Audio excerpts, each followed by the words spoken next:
Tonight from Hershey Park Stadium, PCN presents the PIAA 5A Football Championship. Our matchup, the 7-2 Cathedral Prep Ramblers taking on the 10-0 Rams of Pine Richland High School.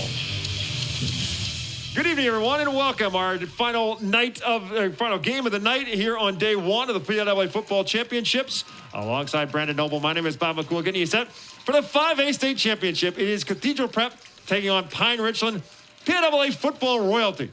Cathedral Prep, this is the 9th time they play for a football state championship. Pine Richland, their 4th time overall. The last time the Rams were here, they beat a school by the name of St. Joe's Prep. So these are two schools that know the success of playing at Hershey Park Stadium. Yeah, both these schools are built on great, solid foundations of tradition. They expect to be here at the end of the year. Because they've been here, the staffs know how to handle this. This should be a really good football game tonight. And speaking of the staffs, we'll start with Cathedral Prep. Mike Mishler has been their head coach for a long time. In fact, he is a graduate of Cathedral Prep High School, a 1987 graduate to be exact, and he has been as the head coach now overall for 19 seasons. And all he's done is win 203 games, including taking them to state championships for 3 straight years at the 4A level in 2016, 2017, and 18.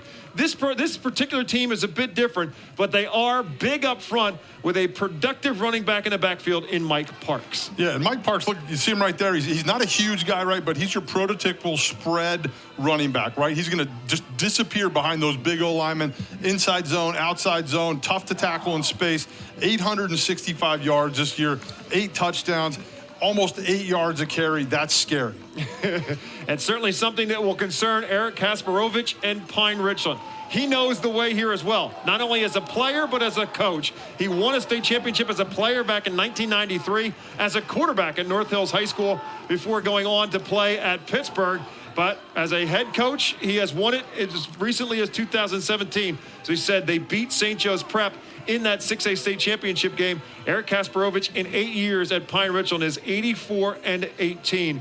And when he beat St. Joe's Prep in 2017, he had your prototypical next-level quarterback in Phil Jerkovic. In 2020, what he's got is a really good high school quarterback in Cole Spencer. Yeah, you can see Cole Spencer right there, right, 5'10", 180 pounds, kind of looks like a normal guy, but when he gets the ball in his hands, he's something special. They threw him into the fire against IMG, a national powerhouse. He had a good day. He knows what he's doing now. Almost 2,500 yards this year. 32 TDs, 7 INTs, right? And that's the thing. The ratio there, TD to INT ratio, is huge. Decision-making tonight will be key. The 5A state championship, as we take a look at the state of Pennsylvania, it kind of leans a little bit to the western half for the 5A state championship. Pine Richland in Gibsonia, which is in Allegheny County, and they are the District 7 champions. Cathedral Prep, the District 10 champions, of course, from the city of Erie. In terms of their path to get here, well, that was a bit different as well. For Cathedral Prep, they win the District 10 championship, then they take on Hollidaysburg on the District 6 champion, and they won that one 33-7. That, however, is the last time Cathedral Prep put on the uniforms. They have won the last 2 rounds over Wyoming Valley West and Upper Dublin by way of forfeits, obviously because of the coronavirus, and those 2 particular schools had situations where they couldn't play. Cathedral Prep advances along. For Pine Richland, a little bit of a different path. They won the District 7 championship over Peters Township, the 7th overall title in District 7 for Pine Richland, and then an epic matchup last week against Governor Mifflin, the District 3 champion. They won that one 48-44. And a lot of people have kind of naysayed a little bit about Cathedral Prep and said, look, they kind of passed their way here by way of some forfeits. But hey, Cathedral Prep says, hey, how do you know we wouldn't have won those football games? And the ultimate answer is they are here. And at the end of today's game, they're going to give away a trophy to somebody. Yeah, it doesn't matter how you get here, you're here, right? And with everything that's gone on this year, everybody's had a different story. And Cathedral Prep, like, they can't control that, who's showing up. So they're going to be really fresh. Whereas we look at Pine Richland, they've had to battle. I mean, they've been in some absolute dogfights. So you've got 2 teams that have gotten here in different ways.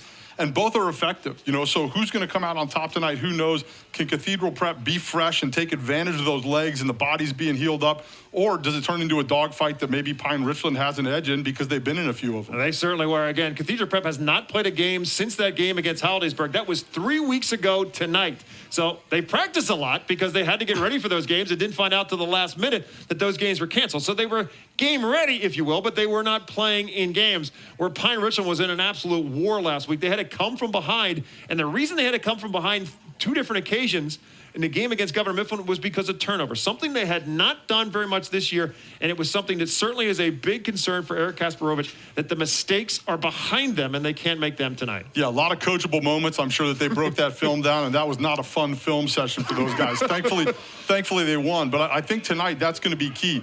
They cannot give Cathedral Prep extra possessions because what they want to do is grind it out. If they can go 15, 16 plays a couple times, that limits the amount of time Pine Richland has the ball, which means that they can't spread it around to all those weapons. And you would know this better than anyone as a former defensive lineman. They've got some big boys up front for Cathedral Prep. They're going to lean on you all night long. You get tired in a hurry. Yeah, and that's where maybe being fresh for Cathedral Prep is an advantage. And the fact that Pine Richland has been in some dogfights, maybe they're a little bit more beat up. And when you've got big bodies, 6'2", around 270 pounds, I think they average. They're big cats up front. They're leaning on you all the time. And you've got to chase little backs around and little quarterbacks around. That gets old real quick. And Cole Spencer, again, he's a 3-year starter. He's got a lot of records at Pine Richland High School, and he's obviously passed some pretty good quarterbacks in order to break them. But what he really is he's a gamer. He's the kind of kid, when you're down, like they were a week ago, he's going to just figure something out to come up with a way to win a football game, and that's what you want when you're in a championship. Yeah, absolutely. And he's got some weapons around him, too, right? I mean, he's got 3 receivers right now that are averaging a little bit over around 20 yards of reception every time they touch the ball. That is terrifying as a defensive staff to see that on the stat sheet. Yeah, so if you're Cathedral Prep, obviously you've got to monopolize the football. You got to limit the chances that Cole Spencer has. And if you have the football, obviously they don't have the football. And the more often you can grind it out, the better chances there are for Cathedral Prep to come out of here with a W. Absolutely. You want to just be real methodical, move the ball down the field, take a shot. It's time for us to stand for our national anthem and get you set for the 5A kickoff, Pine Richland and Cathedral Prep.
Friday night of the state championships, and you look out and it's pretty balmy considering what we've gone through over the course of the years that we've been doing state championships. Last time Pine Richland was here, and Eric Kasparovich was talking about that before the game. The field was covered with snow. Wasn't a heavy snow, but there was snow on the field.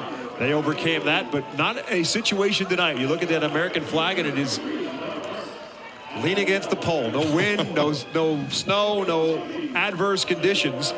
And playing it for the football state championship, but adverse conditions have been part of 2020. Again, it's been well documented over the course of the last several months in terms of being able to play. But look, if you're going to win a championship, you got to be healthy. And sometimes healthy is about broken bones and torn ligaments and pulled muscles. Different story in 2020, but it's still about who's healthy enough to continue playing. Yeah, and injuries are one of those things that for a football coach, you cannot control. And football coaches hate not being able to control things. And this year added a degree of difficulty to that control that was way out of their hands, right? It was about where the kids were outside of the practice field. And you had a lot of kids that never even went into the building for school. So there was a lot of unknown. It was such a crazy year to coach football at the high school level, especially. You didn't know if you were going to play even on Friday morning, and that's really, really hard. I think, again, the fact that these two teams are here playing for a state title tonight says a lot about these kids, a lot about these staffs, these administrations, the parents, everybody involved. It was a team effort to get these guys here. And we spend our time in the conversations before the coaches. Normally we're talking about blocking and tackling and schemes and who does what. And we spend a lot of time talking about what did you guys do over the course of this. And everybody's had their own different versions of trying to keep everybody healthy and keep everybody safe. And that's ultimately the end result of it, is they're here and they're playing football. And on the short kickoff return, it'll be Tristan Taylor for Pine Richland on the return, and the Rams, who won the coin toss and elected to put their offense on the field, will do so. Again, Cole Spencer is their quarterback, and extraordinarily efficient over the course of the season has been Cole Spencer. 32 touchdowns, 7 interceptions. 3 of them, by the way, was in that game last week against Governor Mifflin. 72% completion percentage over the course of the season, and he's a threat with his legs as much as he is with his arms. And he wants to throw right out of the gate, a little curl back route, but it goes through the intended target, and that's Charlie Mill. Little comeback route for Charlie Mill, but the pass a little bit too high and incomplete. It'll bring up 2nd and 10. Charlie Mill's one of those guys I was talking about. He averages about 18 yards a reception right now. Obviously didn't connect on that one, but he's a guy you got to keep your eye on. So we'll look at the rest of the starters up front. It's Isaiah Kern, Spencer King, Miguel Jacksons, John Swisher, and Harrison Hayes for Pine Richland, with the tight end Luke Miller. As they'll keep it on the ground here. Eli Yoakum, Alex Gochis, and Charlie Mill are the 3 receivers that Brandon's making reference to. Caden Schweiger is the tailback, and Cole Spencer, as we talked about, is the quarterback. As the Rams run on 2nd down, get just a yard, and it's 3rd and 11 as we look at the defense for the Ramblers. It's a 3-4 defensive alignment. Makai Twilley, Jaden Smith is a beast at 6'2", 240, along with the opposite side defensive end, and John David Campbell, hoping to get pressure on Cole Spencer. And it works for the Ramblers to start, as Shaheen Williams, another player to keep an eye on, number 29 in white, orange, and black of Cathedral Prep, gets some pressure on Cole Spencer, makes him throw it maybe sooner than he wanted to, and the Rambler defense comes up big on the first series. On 4th down, Cole Spencer out there as if they're going to line up to go for it. And now we get a flag before it all starts. And they're lining up in a 4th and 9 as if they're going to go for it here. Dead ball, encroachment, number 38 on the defense. So that'll be a 5-yard penalty. Replay, 4th down. Our officials, Mark Ferris is our referee. Tim Ebert, Jack Barris is the line judge. Linesman, line judge is Tom Work. Field judge is John Robinson. The side judge is Jake Volksko. And the back judge is Bill Scanlon. They're out of District 1. And now we're going to get an early timeout, as Cathedral Prep will call a timeout. So it's still 4th down after all of this for Pine Richland. But now they're in a 4th down and about 5. And we'll see what Eric Kasparovich wants to do. Is he going to line up and punt? Is he going to go for it, fake it? And I think Mike Mishler wanted to call an early timeout here just to make sure his team and he knew what exactly he wanted to prepare for. Yeah, Pine Richland never took their offense off the field. Even on 4th and 9, they were still ready to go. Cole Spencer was getting ready to take the snap, and it was really interesting. Cathedral Prep had their punt return team out on the field, lined up, all across the line. They had one guy deep. I don't think that they really understood what was about to happen there. And then you get the penalty, and now you give Pine Richland a 4th and short, relatively speaking, compared to that 4th and 9 where they looked like they were going to go for it. That's Cole Spencer's going to try a pooch punt. Their punter is Tony Nicasio, but Spencer can punt the football. We'll see. Cathedral Prep does not have anybody back. And so we'll see if Spencer tries to draw them off sides or whether they're going to go for it here from there, and they are going to pooch kick it. And it's a high short kick, but again, with the Ramblers not having anybody back, it will hit and take a little bit of a Pine Richland roll, and will ultimately come to a stop inside the 20. But again, back to the original point, which is that Cathedral Prep did exactly what they needed to do to get things started in their behalf as they stop Pine Richland, do not allow them to pick up a 1st down.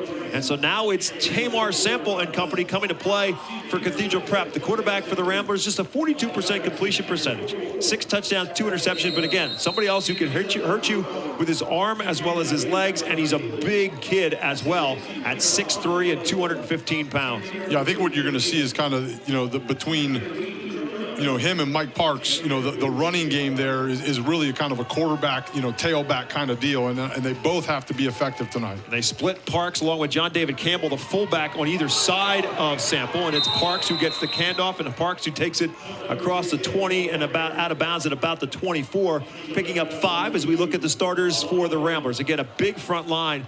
Caden Pustelik is the center. Will McAdory and Mark Hudson are the guards. Jaheim Bassam and Ben Brzezinski are the tackles. That's 6'2" and 280 pounds across the front 5. Zonder Goodwin, Maurice Troop, Patrick Fortin, Demario Crawford are the receivers. Parks and we saw John David Campbell lined up as the tight end. Now he's lined up as a wing on the right side, and Sample will keep it himself. Gets bounced around a little bit, but Sample will fight for a couple more. They're going to still be short of the first down. It'll be 3rd and about 3 coming up on the carry by Sample. As we look at the defense for the Rams, Connor Lentz and Miguel Jackson are the ends, with Jacob Domer and Cole Sherman, as the tackles. Luke Miller, Jeremiah Hazley, and Zach Waryanka are the linebackers. Sam Neal and Charlie Mill are the corners. Caden Schweiger and Eli Yoakum are the safeties. As it's 3rd down, and we'll call it 2 coming up now for Cathedral Prep. And they're going to hand it off, and Pine Richland has come up for the defensive play. The ball's on the ground, and we'll see who has it. Pine Richland says they have it. Big play by Luke Miller coming off the edge to hit the back in the backfield, and it looks like the Rams have recovered the loose football. You're going to see Luke Miller coming from the right of your screen here. And what you want to do a lot of times when you're playing a zone read team is attack the mesh point and make that happen really, really fast. And Luke Miller's down on top of Parks right now. And look, Parks just lost that football at the end of the day. And then Connor Lentz actually gets up, digs down in there and pulls that thing out. It's a huge turn of events. This sudden change. Defensively now, Cathedral Prep has to come out. And really, at the end of the day, if you can hold them to a field goal here, that's a win for your defense. So Miller, who made the play defensively, misses high school football. Now he'll come back and play as the fullback in a pistol set. Receiver in motion is Goches. Spencer looking his way. He's going to get hit as he throws the football. It's loose. It's tipped. It's still up in the air, and eventually it goes down on the ground. Bunch of different players had their hands on it, including the defensive tackle, Makai Twilley, who had it for a moment. Good job bringing a little pressure off the edge. That was Parks coming off the edge, number 3 again. That's a good job getting around the corner there, bringing a little blitz, and yeah, that was almost a big play for Twilley there. He got a little excited. Sometimes that football, it surprises you when you're in there and you're not used to seeing it. As a former defensive tackle, how many interceptions are there in your career? Not a whole lot of them. I missed a few. I definitely missed a few. I think I have 1 or 2, but more of a fumble recovery guy. and hopefully someplace where I was going to get tackled really quick. You take the Bob Uecker approach to catch a knuckle and wait for it to stop rolling. It's a lot easier to pick it up and let it fall on it. Dive on it. That's exactly right. But a big play again for the Rambler defense forces now Cole Spencer into a 2nd and 10 from the Cathedral Prep 25, and flags before the snap. And I don't know if they got the play off before the clock expired. The play clock expired. It's a sideline warning. All of much ado about nothing. The sideline warning against Cathedral Prep to keep him at bay. Spencer's lined up in a naked backfield. He's got 3 receivers to his right and 1 to his left. 2 to his left, with the tight end Miller actually lined up in a slot on the left side. On 2nd and 10 from the Cathedral Prep 25. As Brandon said, this is a sudden change play. After the fumble, can now Cathedral Prep's defense come up with a play? Spencer looking for the quick hitter, looking for the flanker screen, and it's Yoakum. Yoakum makes the first man miss, and ultimately Yoakum takes it inside the 20. Big play after the catch by Eli Yoakum. The turn what could have been nothing into something is bumped out of bounds at the 19-yard line, a gain of 6. Prep read that really, really well. Both the safety and the safety. Both safeties got involved real quick, but they weren't able to get Yoakum on the ground until he got a few yards there. Pine Richland quickly back to the line of scrimmage. They're going to give it to Schweiger, the tailback, and he'll get bounced around as the Ramblers are all over him at about the 18. He picked up just a yard, and here we go. It's 4th down again. 4th down and about 3 coming up for Pine Richland. Yeah, nice play by John David Campbell there, number 7 from his defensive end spot. Kind of pinched down inside and stopped that run real quick. And one of the things when you're playing a team like this, the Pine Richland, right, you've definitely got to take one of the 2 off the table, run or pass, right? Make them do one or the other. Make them kind of one-handed. Or, if you're playing a guy that plays basketball, can only go right, make sure he goes right, you know what I mean? Or make him go left. Sorry, see, I didn't play a lot of basketball. This would be about a 35-yard field goal. They're going to go for it on 4th and 3 from the 18, and Spencer will keep it himself. He's got a block, he's got an edge, and he's got a touchdown. Cole Spencer from 18 yards out puts Pine Richland on the board first. The first down of the football game turns into a touchdown run for Cole Spencer. That was just QB power right off the right side. He got a couple really, really nice blocks there. It looked like Miller had a nice block. Schweiger had a nice block to kind of kick the two guys on the outside edge of the defense out. Cole Spencer runs right up the gut, touchdown. For Spencer, his 8th touchdown of the season. And now on comes Tony Nicasio for the extra point. Spencer is his holder. Kicks, line drive kick that kind of knuckles its way through, but it's through the uprights, and Pine Richland has the score and the lead. 9:13 to go in the first quarter, and a fumble recovery. The turnover starts it for Pine Richland. Yeah, look, great pressure off the edge. Get the ball and then answer, right? Get it. As if you get the ball down there on a turnover, offensively, you got to punch it in. Pine Richland finishes with a nice play by Cole Spencer. Get him 6 points, up 7-0. It turns into just a 4-play, 25-yard drive for Spencer to take it in. Spencer's thrown 32 touchdown passes, but again, no, in terms of the ground game, that's only his 8th rushing touchdown, but one of them with the game clincher in that game last week against Governor Mifflin. They were down 21-0 early on because of that, because of turnovers. They turned it over early. The Mustangs from Governor Mifflin jumped on him, get out to a 21-0 lead. Pine Richland came back, made it 21-19, and then fell behind again by 3 scores. And Pine Richland ultimately came back and won it by a score of 48-44. We asked Eric Kasparovich before the game. I said, when did your blood pressure finally settle down after Saturday?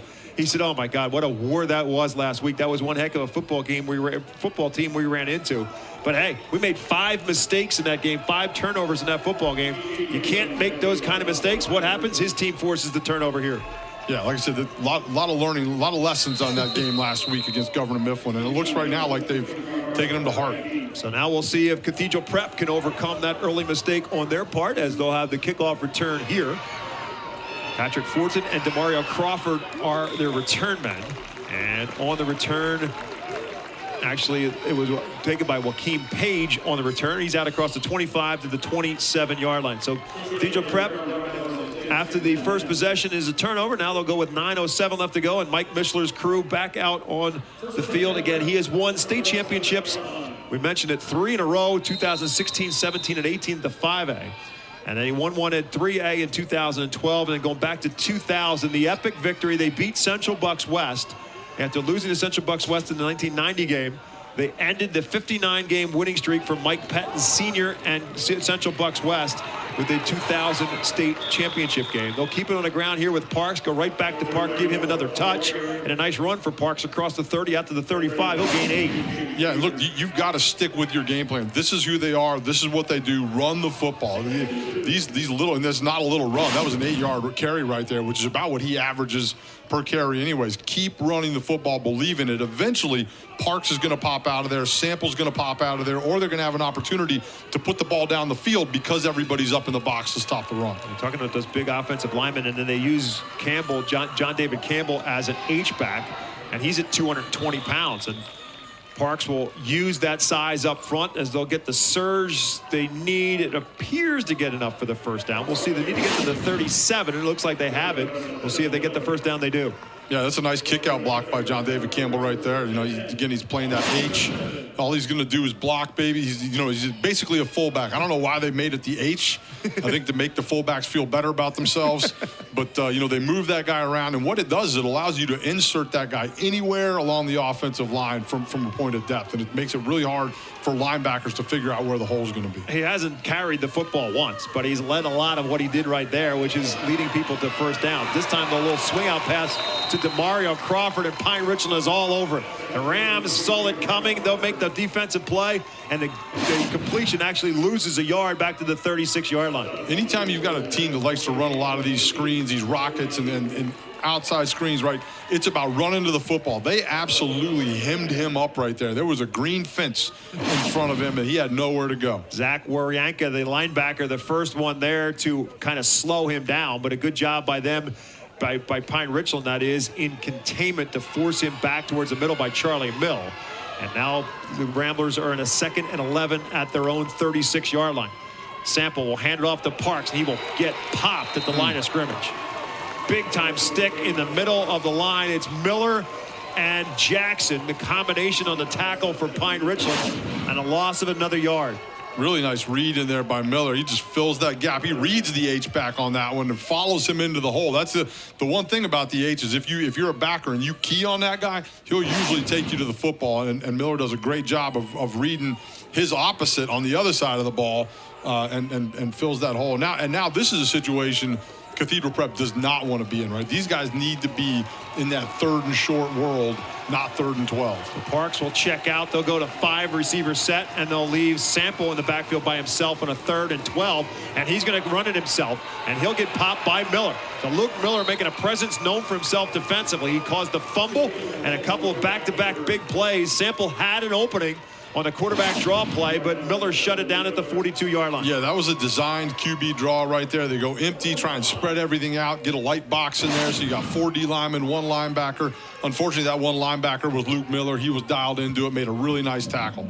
So it's 4th down and 5 now, and now Cathedral Prep is lining up as if they're going to go for it.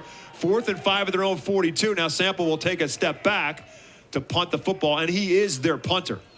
So they just show as if they're going to go for it, and then they'll punt, and Sample with a line drive kick that will hit and take a Cathedral Prep roll and a little bit more inside the 15, and it works like a charm for the Ramblers as it ends up at the 12-yard line. We'll take a timeout. We're at Hershey Park Stadium for the 5A State Championship live on PCN. It's Pine Richland 7, Cathedral Prep nothing when we come back after this. Jeff is one of the best players on our team. Now, this was the playoffs, so I wasn't holding back when he took a nasty slide into 3rd base. We knew it was bad because his ankle was The size of a softball. Thankfully, there was a Med Express right across from the park. X-rays confirmed Jeff had fractured his ankle, so we splinted it and set him up with crutches in time to catch the final inning. Clutch. And we won the game. clutch.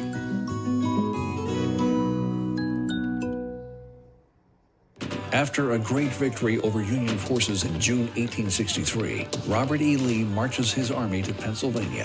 The advancing Confederates clash with General Meade's Union Army at Gettysburg, beginning the most famous battle of the Civil War. Explore our nation's past and the Gettysburg battlefield with the Gettysburg Collection.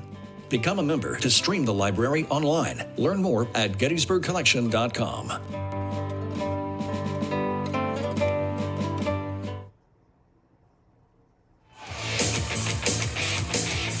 5 minutes, 42 seconds remaining in the first quarter. Pine Richland 7, Cathedral Prep nothing. An outstanding punt and a flip of the field for Tamar Sample and the Ramblers. The ball stops all the way back at about the 12-yard line. So that's where Pine Richland will start on this series. Cole Spencer going to swing this one out.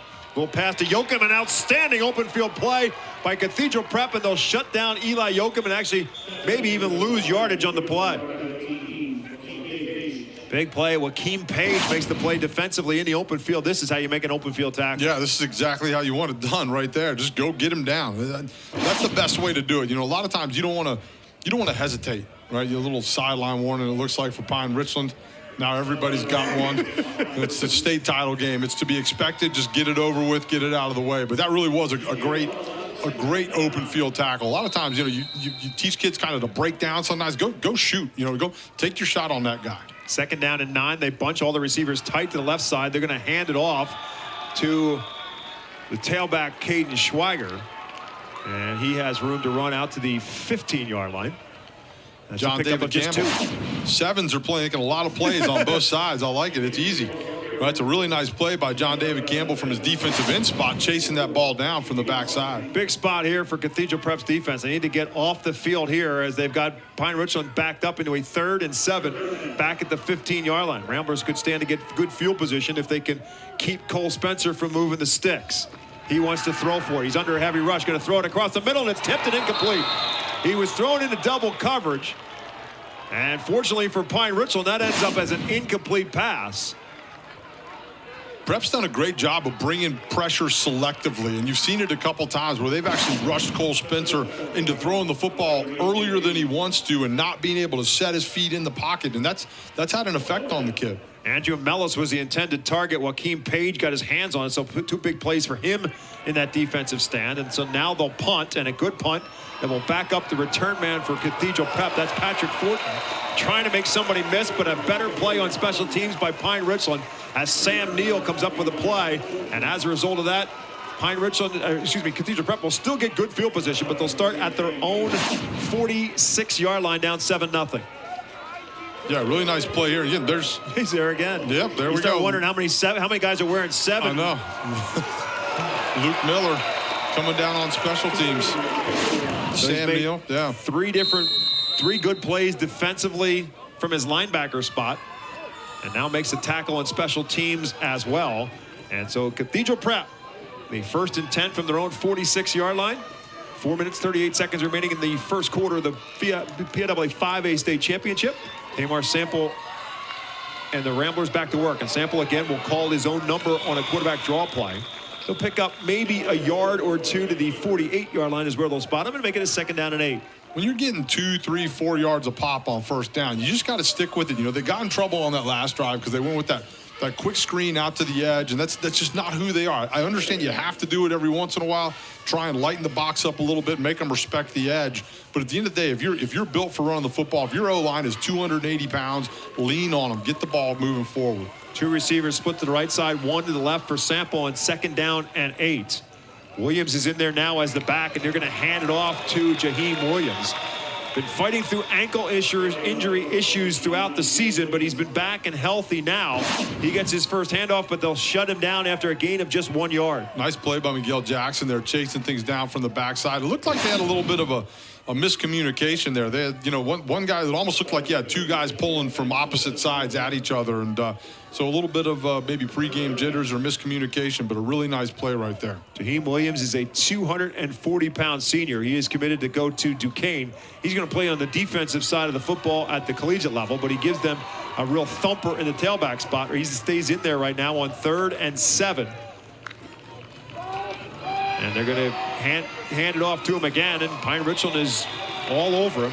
Dude keeps pushing forward at 240 pounds and pushes it to about the 47-yard line. He'll pick up 3 more, and now it's 4th and about 3, maybe 4 to pick up the 1st down. Yeah, again, this may be 2-down territory or 4-down territory in here for him, but maybe not. Again, maybe you want to play that field position game. They did a great job on the last drive, pinning Pine Richland back, and that's how they ended up with the ball on the 50. And again, they did it with Sample, who was also their punter, and he took a step back and then punted, and there was really nobody back there for Pine Richland to be able to field it. He's going to do the same thing here. And so Pine Richland now will drop somebody back to return. And Sample, this time, will angle it to the opposite side, and that's exactly what he's doing. So he's going to pin him inside the 20 again. This one's going to angle out of bounds. Kind of misfired on a little bit, but he's still going to put it out of bounds at the 22-yard line. Yeah, not a great kick there, but again, this is the smart thing to do. When you're a kind of grinded out, win with the running game football team, you want to play great defense and field position to complement that. And so now, defensively, you have to come out here and play against Pine Richland and slow them down, go 3 and out. Don't let them drive the field or don't let them get a big play, right? So you stay in that football game and hopefully get the ball back on a shorter field each time. Mike Mishler clearly playing the long game tonight. And that's what he is thinking about the length of it and not the sprint, as he's down 7-0. And now his defense is back out on the field with Cole Spencer leading the way on 1st and 10 at the 22. Quick hitter, the ball comes loose, but I think they're going to say it was never held onto. Jeremiah Hazley, who lines up as a tight end, as does Luke Miller. And that ball was in and out of his hands pretty quickly, and they're going to say it was an incomplete pass. He never had a hold of it, and he did. Yeah, a little RPO. He just tried to run the football a little bit before he caught it. So a 2-for-6 start for Cole Spencer. Again, he's a 72% completion percentage passer on the year. Schweigert as his tailback, sidecar to his left, as you see on your screen, on a 2nd and 10. They're going to set up a screen pass for Yoakum. And again, Cathedral Prep is all over.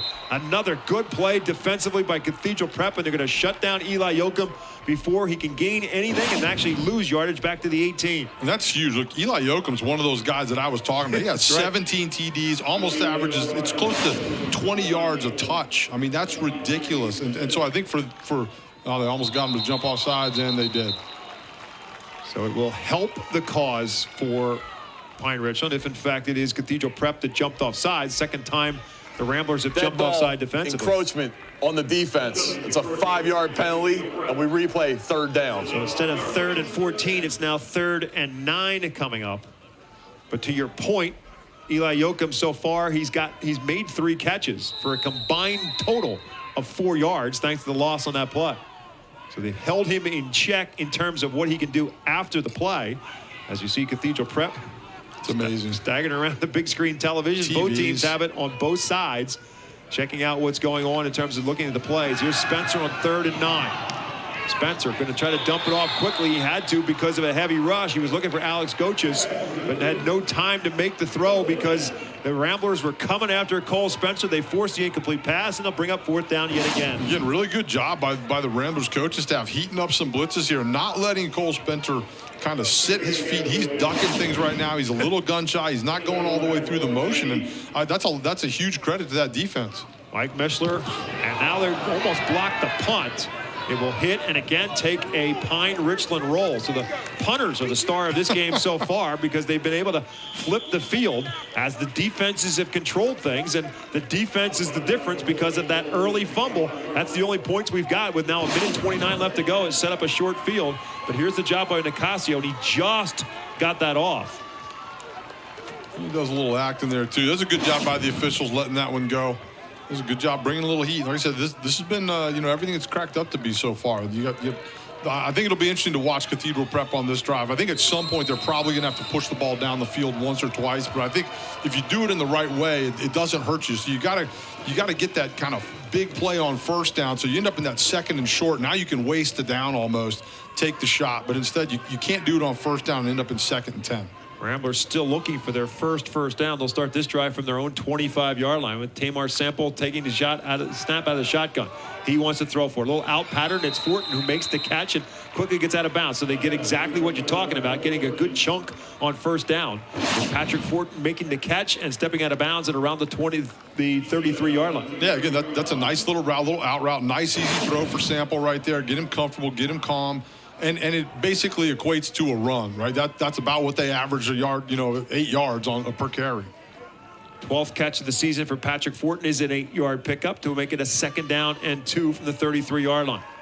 Now there's a lot different things that Cathedral Prep could do. Sample wanted to throw, now he wants to run, now he's going to try to throw, and he's looking for Campbell, makes a great catch. John David Campbell can do more than block as he makes a one-handed catch in Pine Richland territory down to the Ram 41-yard line. That was ridiculous. Sample coming out to his left, throws it with his right, and look at him. Campbell just reach out. I mean, I love the way he's played as a defensive end, but that was ridiculous right there. Talk about being an athlete. And that's where most athletes play on the D-line anyways, so we know that. 24 yards on the pickup for John David Campbell. He hadn't had a carry all season. He hadn't had a catch all season, but he gets a 24-yard pickup. More importantly for Cathedral Prep, they finally get their first down, and they're in Pine Richland territory at the 41-yard line. 1:15 left to go in the first quarter. Actually, it's their 2nd first down. I stand corrected in this first quarter. And now we're going to get a timeout beforehand. Mike Mishler not going to be happy about this. He's going to have to burn a 2nd timeout here. 1:15 to go. Somebody was not lined up where he wanted him to be, and so he's going to have to call a 2nd timeout here before the end of the first quarter. Definitely a smart thing to do right there, but at the same time, as a coach, that drives you nuts. So it's those literal procedural type things. That's a tough one for a Penn Stater to spit out, let me tell you. That drive you crazy as a coach because they can kill momentum. Again, when you're a running football team, you don't want to be 1st and 15 if they throw the flag on it because you're lined up improperly. So again, you burn a timeout. It's probably the right thing to do, but it's definitely going to get to them eventually. Mike Mishler, again, they've won 5 state championships at Cathedral Prep High School, the most recent in 2018. It finished off a 3-peat. They faced Imhotep 4 years in a row. Imhotep won the first one in 2015, and then the 4A championship in 16, 17, and 18. It was the Billy Lucas show. After the previous couple years, Mike Mishler's son Joe was the starting quarterback. Billy Lucas comes back for his senior year, and he was dynamic that night. Ultimately finishes with 286 yards rushing and 3 touchdowns as Cathedral Prep won over Imhotep 38-7. Here's Tamar Sample going to throw this one across the middle. He had 2 receivers in the area and kind of threw it between both Crawford and Fortin. There were 2 defenders there as well for Pine Richland. An incomplete pass will bring up second down. Anytime you see 2 receivers in the same general vicinity, that means one of them has run the wrong route. and you don't know who it was, and I'm not going to guess, but at the end of the day, they definitely did. One of them was wrong there because he had him open. He had one guy open, but they both kind of stopped, and that's the problem. You don't know who he's throwing the football to. There is Crawford, who stays in. Fortin comes out for the time being on a 2nd down and 10 now. As Andrew Roach checks in as another receiver, but they're going to hand it off to Parks, and Parks just can't get out the backfield. A line of scrimmage is being won right now by the guys in the green and white, and number 7 has come up with another tackle. No doubt about it. Luke Miller, they have a little cross dog blitz in there, and they bring Miller and the other inside linebacker up the gut, and again, they're doing a really, really nice job against this run game so far. Don't be surprised if you see Cathedral Prep try and get the run game out on the edge, right? They're owning the box right now, Pine Richland, in between the tackles, but you can do the same things out on the edge, a little outside zone. Sample in a naked backfield, 3 receivers to his right, 2 to his left on a 3rd and 10 for the 41. Sample chased out of the pocket, throws the football in and out of the hands. His intended target, I believe that was Page. It was, but Page couldn't get up high enough to come up with the catch, and it'll bring up 4th down. That's good pressure right there. There's Luke Miller again. They bring him on a little linebacker blitz, and he gets the pressure, forces Sample out to his right, and forced to throw fast. And you're seeing both these staffs dial up some heat in those third and long situations to try and get the quarterback off of his spot, make him uncomfortable, not allow him to throw the football the way he wants to. Pine Richland this time expecting that Cathedral Prep is going to punt on 4th and 10 from the 41. And Sample again will take a step back, and they will punt. So this time Pine Richland has 2 men back there to try to return it. Went off the side of his foot that time.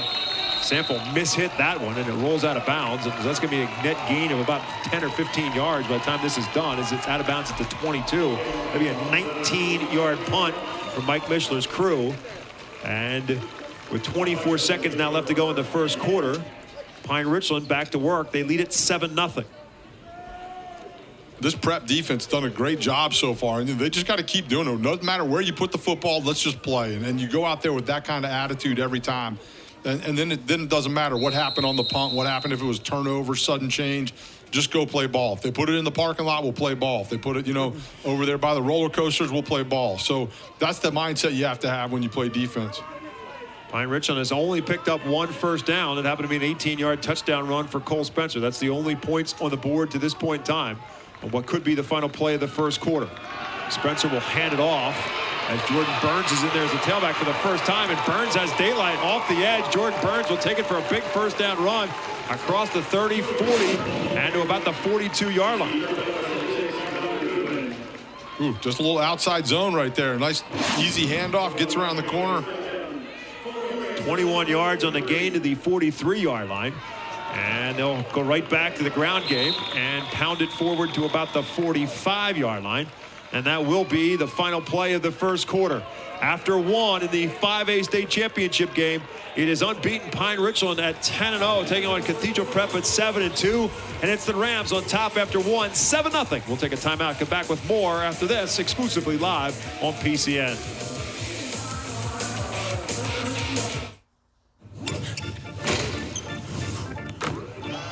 Setting the tone for the team, that's what I embraced. Hustling, the rebounding, the shot blocking, doing the dirty work.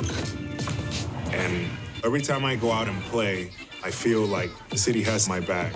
And chocolate milk does too. It has protein, carbohydrates, and it tastes great. Everything that I need to recover after a hard workout. The PCN family, our roots run deep. What grew out of a plan to distribute educational programming has grown into the nation's leading statewide public affairs network. Since 1979, PCN has been supported by cable operators across the state. It is because of this generous support that PCN uses no state or federal tax dollars, reaching more than 10 million of our neighbors. Thank your cable operator. We do.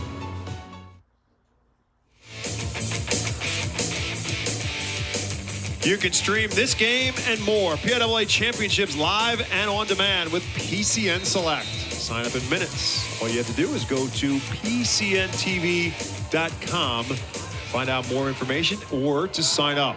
Alongside Brandon Noble, my name is Bob McCool. For all of us here at the Pennsylvania Cable Network, hope you're enjoying a weekend of high school football action. We'll have 3 more for you tomorrow, all beginning at 11 a.m. The 2A, the 4A, and the 6A game are on tap for tomorrow. This is the 5A state championship game, and this is Cole Spencer finding Eli Yoakum, who's now got some daylight, makes a man miss at the 20, and finally he's dragged down from behind all the way down to the 14-yard line, and that's what Eli Yoakum can do with the football in his hands. Really well played. The route combination there makes it really, really hard. You got Yoakum as the tailback right there, and they get him out, run him right up the sidelines. Nobody covers him. 41-yard pickup down to the 14-yard line, back to the ground game, and the handoff this time is to Hazley, and Hazley's going to take it in himself. They'll hand it off to Hazley. Big number 8 at 205 pounds will take the handoff and go in from 14 yards out, and Pine Richland adds to its lead. Prep was doing a really good job in kind of the screen game, the passing game. They were pressuring the right way. Their defensive backs and safeties were playing really well out on the edge. And Pine Richland's adjustment was, we're going to run the football. You know, basically they took the ball right there and ran the ball with Jordan Burns early in the drive. That nice long pass right there. The extra point is up, and it's home from Tony Nicasio as the touchdown for Pine Richland. Started off with the big run from Jordan Burns. And then eventually the big play to Eli Yoakum that set them up at the 14-yard line. And then it's Hazley on just his 5th carry of the season.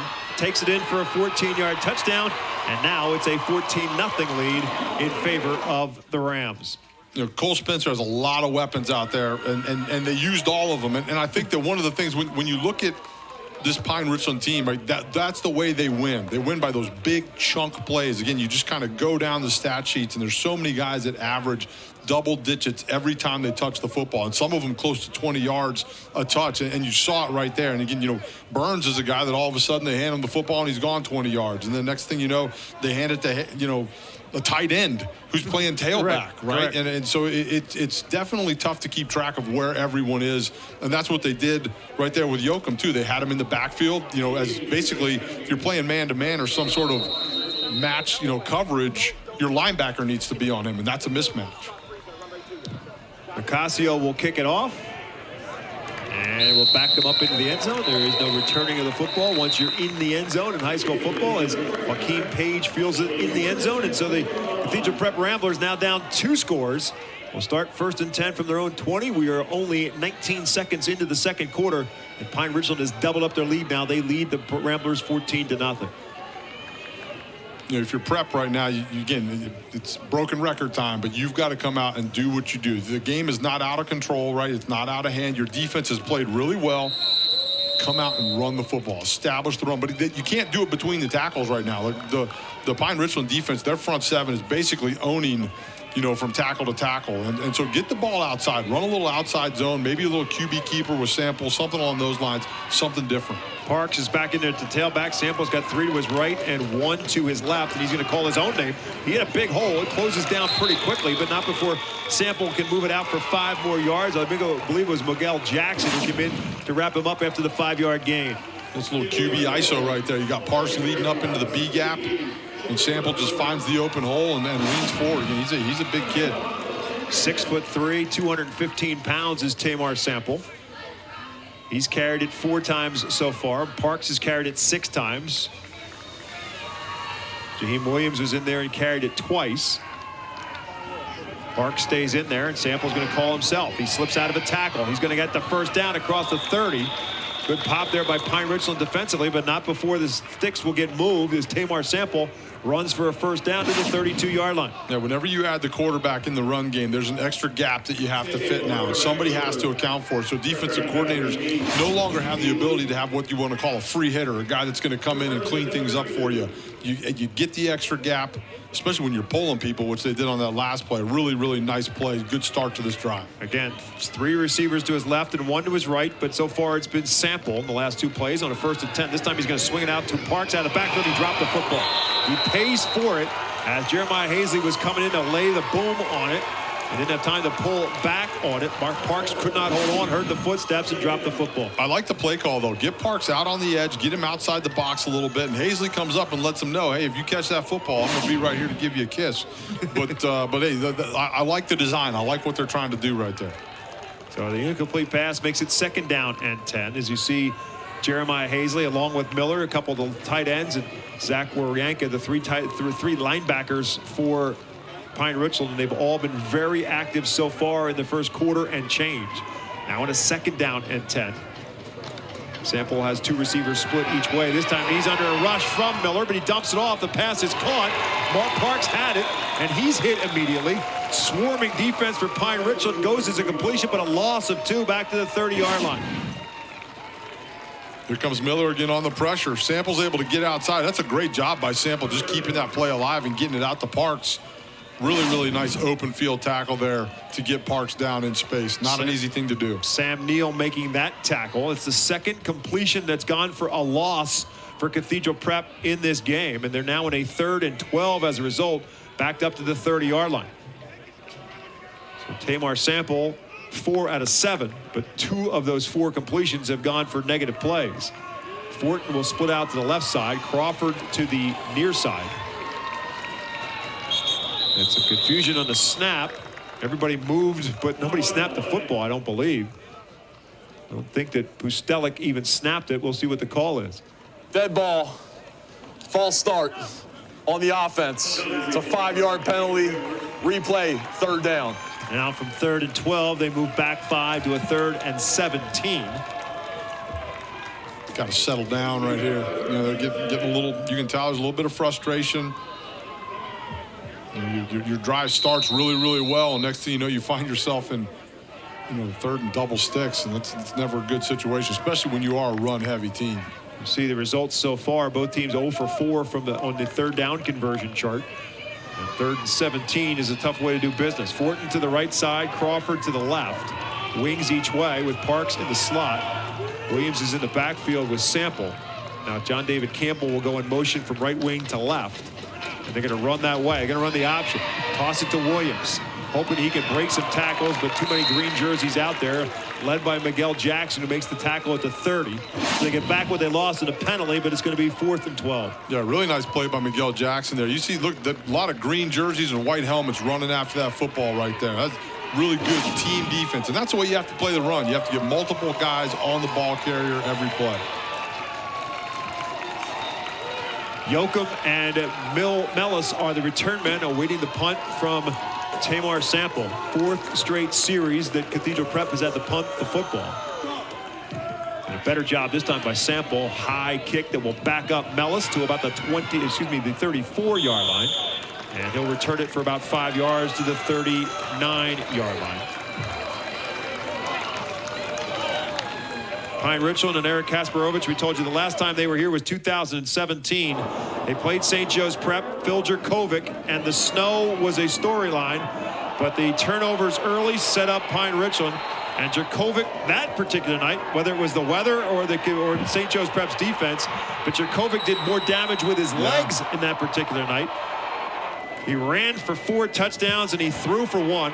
And Pine Richland has done what few teams have done here, and that's win over St. Joe's Prep, winning the 6A state championship in 2017 by a final score of 35-14. Phil Jerkovic initially went to Notre Dame and now is the starting quarterback at Boston College.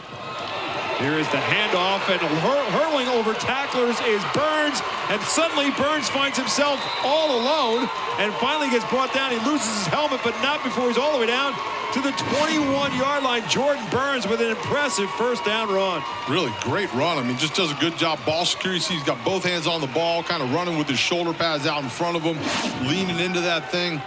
Does 2 big starts to drives because of Jordan Burns. 39 yards on the run for Burns. And now they'll go back to Hazley back in there at the tailback spot. They're finding something they like in Jeremiah Hazley getting the football.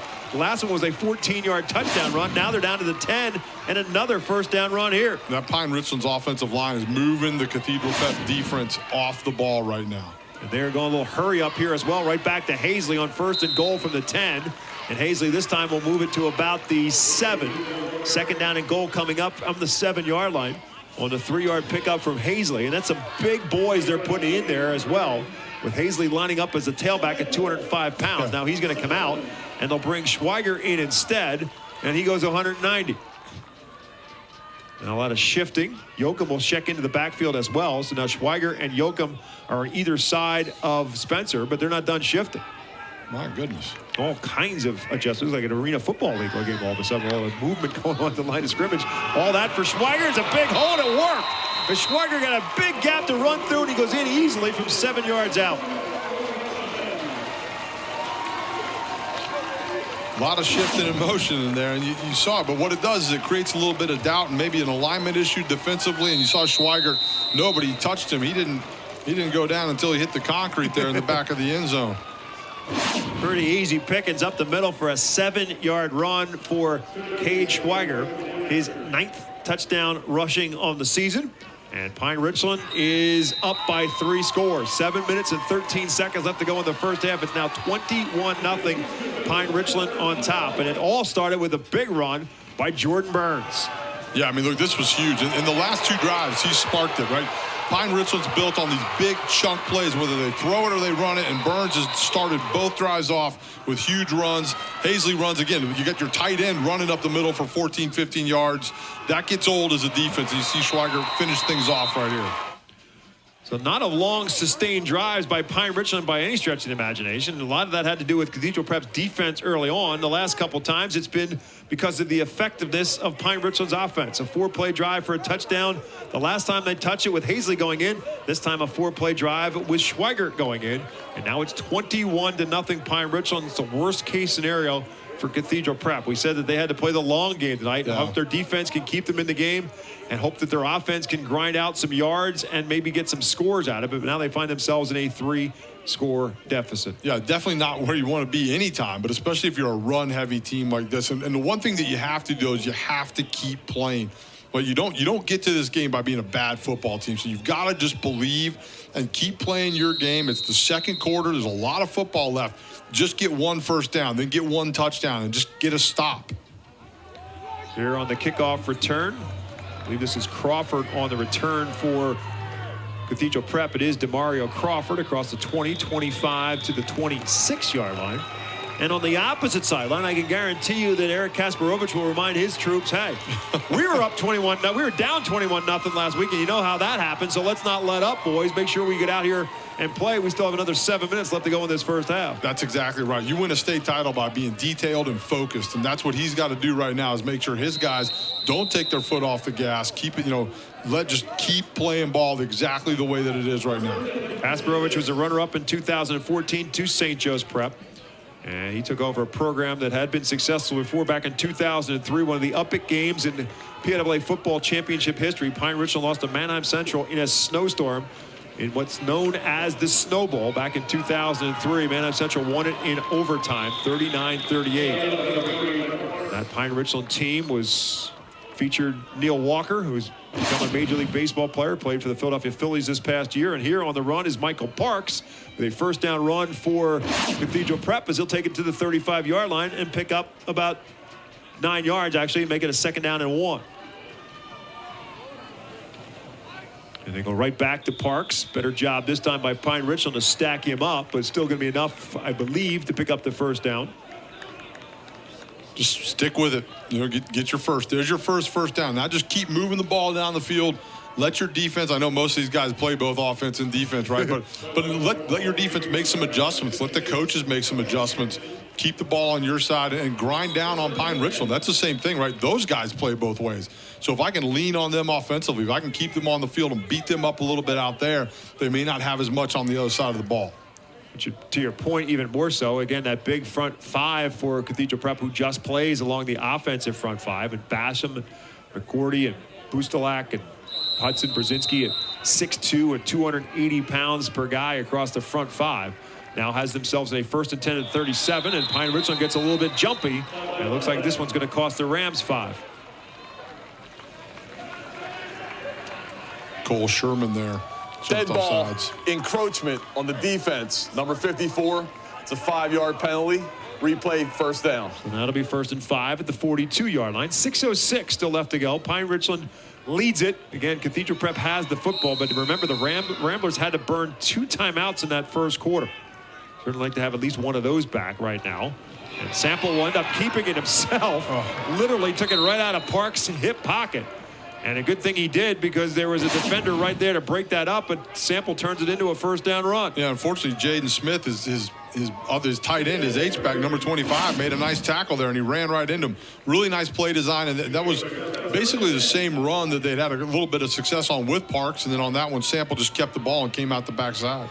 6-yard run for a first down for Cathedral Prep. 1st and 10 for the Ramblers at their own 48-yard line. This is what Mike Mishler and his crew were hoping to be able to do. Move the sticks, pick up some first downs, eat some time off the clock, long sustained drives. Still plenty of time left to go in this football game to still continue on that path, but Pine Richland again comes up and makes a big defensive play, and there he is again. Number 7 in green and white with another outstanding play off the edge. Good job. A little run blitz right there, a little cross dog. You see the Pittsburgh Steelers love to run it. You send both inside backers into opposite A-gaps. Luke Miller's, sorry, excuse me. Yeah, Luke Miller. That is Luke Miller right there, number 7. I should know. I've said his name 50 times tonight. Does a great job. He hits the hole right there and stops that run before it gets started. So it's 2nd and 11. Another loss on the play for Cathedral Prep. Back to the 47-yard line. Inside of 4:50 now to go in the first half. Out of the pistol set this time, Parks will take the handoff. Parks kicks it outside. Trying to get outside a little bit further, but they don't let him get away. And I believe that was Schweiger who came up on the tackle for Pine Richland and grabbed it by the jersey, wouldn't have go as Park gets it to midfield. Yeah, nice job by Schweiger coming up here and just kind of fitting this thing out. Just staying with him, tracking the hip, get the hands on him, and get him on the ground. Right at the 50 is where they'll spot it, so it's a 3-yard gain for Parks. As you see Schweiger who made the tackle. It's 3rd down and 8 now coming up for the Ramblers from the midfield stripe. Look to the sideline, they get the signal. Now they'll go to work. Page and Crawford split out to the left side with Fortin split out to the right. 3rd and 8 at the 50-yard line. Sample keeps it himself, and Sample will spin himself away from a tackler and turn into a first down to the 41-yard line. Another first down for Cathedral Prep. I like the way they're mixing this run game up a little bit. You know, the QB run is hard to stop, and he does a good job getting that ball up inside. You saw, big 77 right there pulling around. Basham does a good job fitting up in the hole, and Sample fits off of him and gets the first. It's keep the sticks moving. 3rd first down in this drive for Cathedral Prep. They have it 1st and 10 at the Pine Richland 41-yard line. Now some defensive changes for Pine Richland as Schweiger had to come out and Jordan Burns will come in for him. 1st and 10 for Cathedral Prep at the Pine Richland 41-yard line. A big offensive series here for Cathedral Prep if they can cash in. Going to try to dump this one off to Parks. Parks takes a pop and gets knocked down, and it's Burns who just checked in, who comes up with a defensive play. It'll go as a completion, but a gain of just 1. They were ready for that. They saw that little swing pass right there by Parks, and there were defenders everywhere out around him. Burns comes up, big hit on the play, and we got a ram down. There is a defensive player for Pine Richland shaken up on the play. Stops the clock with 3:17 left to go. I'm going to speculate on who the injured player is for Pine Richland as you see the training staff out there to tend to him. And it is no problem for Sam Neal. He gets back up at least. Having some trouble putting any kind of pressure on that left leg. Not sure if it's an ankle situation or a knee. Usually if it's a knee, they wouldn't be just kind of walking him off. I was thinking that's probably an ankle situation. So we'll keep an eye on Sam Neal and whether he can come back in. Eric Kasparovich out there to check on his defensive back. Well, it's easy to see him right here. He's going to jump up, number 3 right there. Watch the left leg come. Yikes. Ooh, that's an ankle. 2nd down and 9 after the completion to Parks. So Burns came in a moment ago because Schweiger had to come out. Now Schweiger's back in there. Schweiger had a cut. I saw him. You can see the blood coming down the forearm. Blood on the elbow. So he had to come out a play ago. So now Neal has to come out with the ankle situation. Schweiger back in there on 2nd down and 9 from the 40. They come with a corner blitz. They'll go over to Williams, and Williams will beat that blitz by taking it up the middle and taking it to about the 36-yard line and gain of 4.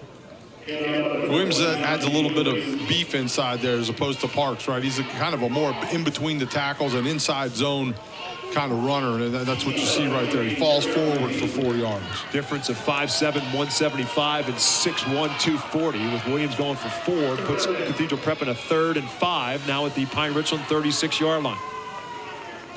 4-down territory without a doubt for Cathedral Prep. Sample wants to throw for it. It's tipped at the line of scrimmage, and I think Miller got a hand on that one. Brought a little heat, didn't let Sample get comfortable, and he tried to just kind of dump that thing over. And Miller, I don't know if Miller came on the blitz. Yeah, he did, and he actually kind of read out of that thing and almost picked it off right there. We name a player of the game sponsored by Lebanon Valley College, and Luke Miller might win it on the defensive side. He has been outstanding tonight. Play after play coming up with a big one for the Pine Richland Rams, and now he forces Cathedral Prep in a 4th down situation, 4th and 5. As I said, it is 4-down territory for Pine Richland, for Cathedral Prep, already down 3 scores. Need to get to the Ram 31-yard line to move the sticks and keep this drive alive. Sample with Williams in the backfield, wants to throw for it. He's got the pass caught. It's Goodwin who makes the catch, makes a man miss at the 25, down to the 20-yard line. Zonder Goodwin with the catch, the completion, and the 1st down, and a gain of 16. Really nice job by Sample there. Picking that ball up, throwing it out there. Goodwin just goes, boom, catch the ball, goes back across the grain, does a good job. Takes a little bit of a shot there. I like it. Goodwin and Fortin, the top 2 receivers coming into tonight's game for Cathedral Prep. Goodwin with that catch and a big pickup there for the Ramblers to keep this drive alive. Now 2:08 left to go, and they're now headed to 1st and 10 as fresh set of downs at the 20-yard line. I think Pine Richland is going to call timeout here. Or are they? Officials started, I think it's a adjustment at the clock. Officials were blowing their whistle. I thought maybe Eric Kasparovich was calling a timeout, but it's just an adjustment to the clock. So it's 1st and 10 for Cathedral Prep at the Rams 20-yard line. Sample going to keep it himself. He's got the edge. Sample just couldn't quite shake loose of the tackle, and that was Schweigert, I believe, who makes the open field tackle. If Schweigert doesn't get him, that's a touchdown right there. Absolutely. Little QB counter. Nice run by Sample. Really, really nice tackle by Schweigert right there. Just going down again. Take your shot. Get him on the ground. Still a 6-yard pickup for the Ramblers down to the 14-yard line. 2nd and 4 coming up. Mike Mitchell will take 6 yards to the clip. And here's Williams, and Williams has a hole, and Williams has a 1st down inside the 10. It's going to be 1st down, goal to go at the 7 for Cathedral Prep. This is what a good, solid run game does for you. See Williams, again, bigger body, 240 pounds coming up between the tackles right there. But it's something you can see, like the difference in Pine Richland's defense from the beginning of this drive to the end of the drive right now is huge. And Cathedral Prep will get the football to start the 3rd quarter. Keep that in mind as we're down now to the final 70 seconds of the 1st half. If they can cash one in here and then get the ball to start the 3rd quarter, could be a big change for Cathedral Prep. They're down 3 scores right now. 1st and goal, however, from the 7-yard line. Sample going to keep it himself. Sample to the 5. Sample out of bounds and stops the clock with 54 left to go in the half. That was a good job. That was a good read right there. You can see Sample. They brought Luke Miller off the edge right there, and his little zone read. Sample does a great job of keeping that and then getting out of bounds as fast as possible.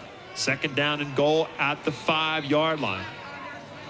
Started this drive at their own 26 with 7:03 left to go. They're now inside of a minute left to go in the 1st half. And Cathedral Prep knocking on the door for their 1st score. 2nd and goal for the Ramblers at the Ram 5-yard line. Fortin split out to the right, to the left, with Crawford to the right. They stack the backfield. They'll give it to Williams, and Williams will lower the shoulder and take it to about the 4, maybe the 3. It'll be 3rd and goal. You got to come away with a touchdown here. You know, they really do. A field goal is not going to do anything for you. I mean, good, it gives you a little momentum going into halftime, but a touchdown right now at the end of the 1st half, after the way that everything's gone, would be huge for a little momentum shift. They don't call the timeout yet. They only have 1 left. It's 3rd and goal now from the 3. Williams lined up as a tailback. Sample, is he going to throw for it? He's going to throw into the back of the end zone. Touchdown. Patrick Fortin was wide open, and Sample found him, and the Ramblers are on the board. What a great drive, man. Just grind it out. Sample gets out on the edge. Fortin does a good job just finding a little seam, a little window in the back of the end zone. All the Pine Richland defenders were kind of running out to actually go get Parks, who had swung out of the backfield right there. Really good job. Nice play. So Cathedral Prep with new life as Sample comes up with his 7th touchdown pass of the season, and Fortin has caught 4 of those 7. On for the extra point comes Cole Constable, and the sophomore's extra point is up and home. New life for the crew from Erie. The Cathedral Prep Ramblers with their first score. Late first half, we'll come back with more with Pine Richland on top 21-7 when we come back to Hershey.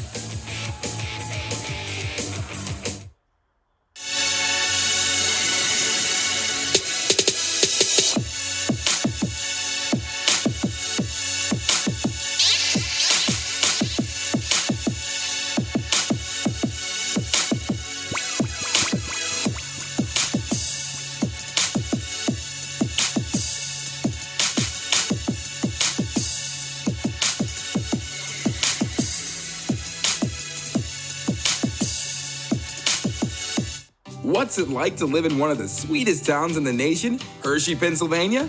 It's a little something like this.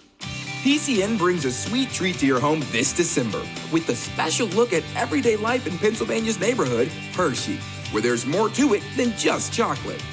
Join us as we discover Pennsylvania, one neighborhood at a time. Watch Pennsylvania's Neighborhood, Hershey, December 14th through the 18th. Get more at PCNTV.com. Before this game started, a couple of geniuses at around 8 o'clock said what Cathedral Prep needed to do is put together some 10, 12, 14, 15 play drives. They're going to win this football game. 15 plays, 74 yards, 6 minutes and 46 seconds off the clock, and the Ramblers punch it in. They still trail, but there's new life for Cathedral Prep. Pine Richland, they got beat up on that drive. They walked off, and you can see them coming over to the sideline and getting drinks, and they look tired right there. Here's your time of possession in the first half. Cathedral Prep, 17:44. Pine Richland's got 3 scores, but they've had the football for less than 6 minutes. And that's why they're so tired on the sideline. And Eric Kasparovich is more than likely going to be contented to have his team head to the locker room, well, or at least to the sidelines here. They're not actually allowed to use the locker rooms here at Hershey Park Stadium. They're kind of using some staging areas for the makeshift locker rooms, but got to think that Pine Richland's going to come out here, get this half over with, and go take a breather back in the locker room with a lead. Yeah, definitely. You know, make a couple adjustments. You know, you've had a good half. You have a really good half, and at the end of the day, you know, Prep put together a really, really nice drive to get a little bit of momentum. But right now, it's just, hey, kneel it down, go to halftime, come out, make adjustments. Don't let them do that on the opening drive, and then get the ball back in your offense's hands. Again, remember that Cathedral Prep will get the football to start the third quarter, but right now we're headed to halftime. Mike Zambelli, Jim Wills with our halftime show. But the halftime is here for the 5A state championship. And right now it's Pine Richland on top. They lead Cathedral Prep by a score of 21-7. We'll take a timeout and come back with halftime after this.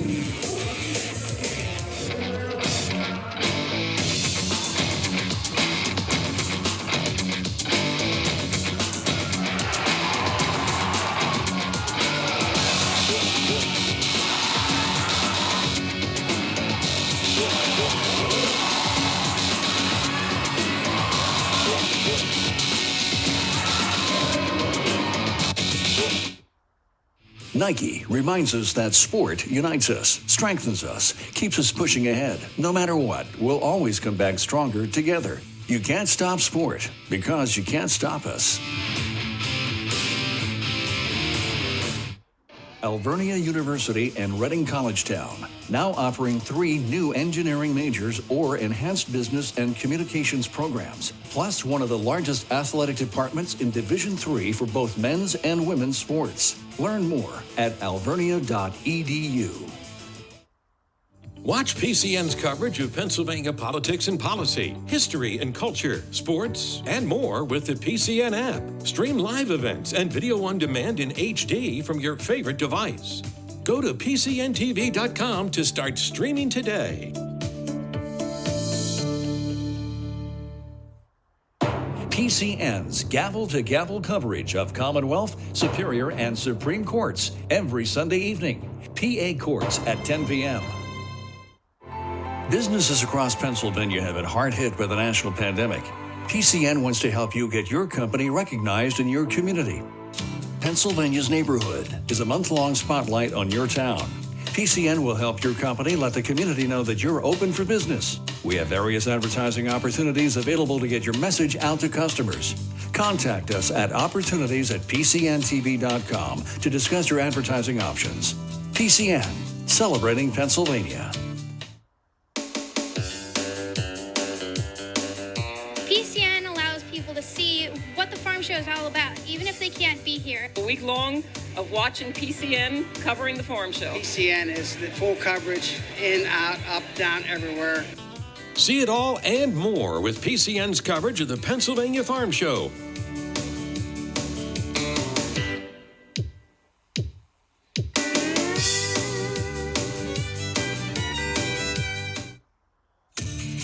PCN Tours presents From the Factory. Stay home and go on tour with a manufacturer who is helping their community through this trying time. Hear directly from employees on the front lines making masks, hand sanitizer, and other products needed to combat COVID-19. From changing operations to creating new products, PCN is dedicated to telling the story of how companies in your backyard are adapting. Stream free on the PCN Select app and PCNTV.com.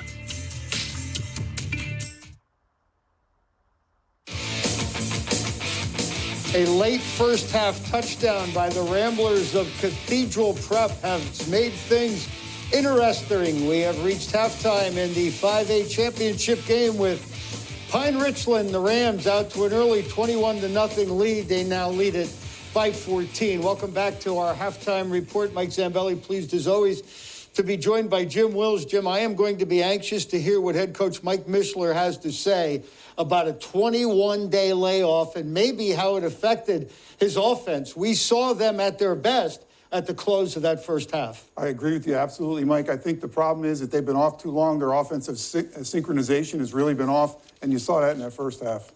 Well, one of the things that created problems for them, for Pine Richland, was a young man named Luke Miller, number 7 guy. He established himself awful early in this football game, Jim, and it never stopped as that first half moved on. Between blitzing and between coming off the edge, he's done a tremendous job on both angles all night long. He's come off the edge. He's been inside. He's done a great job of coming back and getting some blitzes on the quarterback. He's been in that backfield an awful lot here tonight and has done a great job for Pine Richland. In the first quarter alone, he had 8 tackles, including 2 for loss.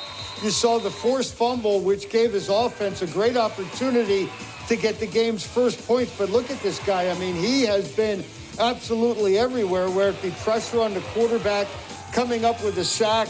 We had him come on the set here, and last I had him was for 9 tackles, including those losses, plays for losses as well.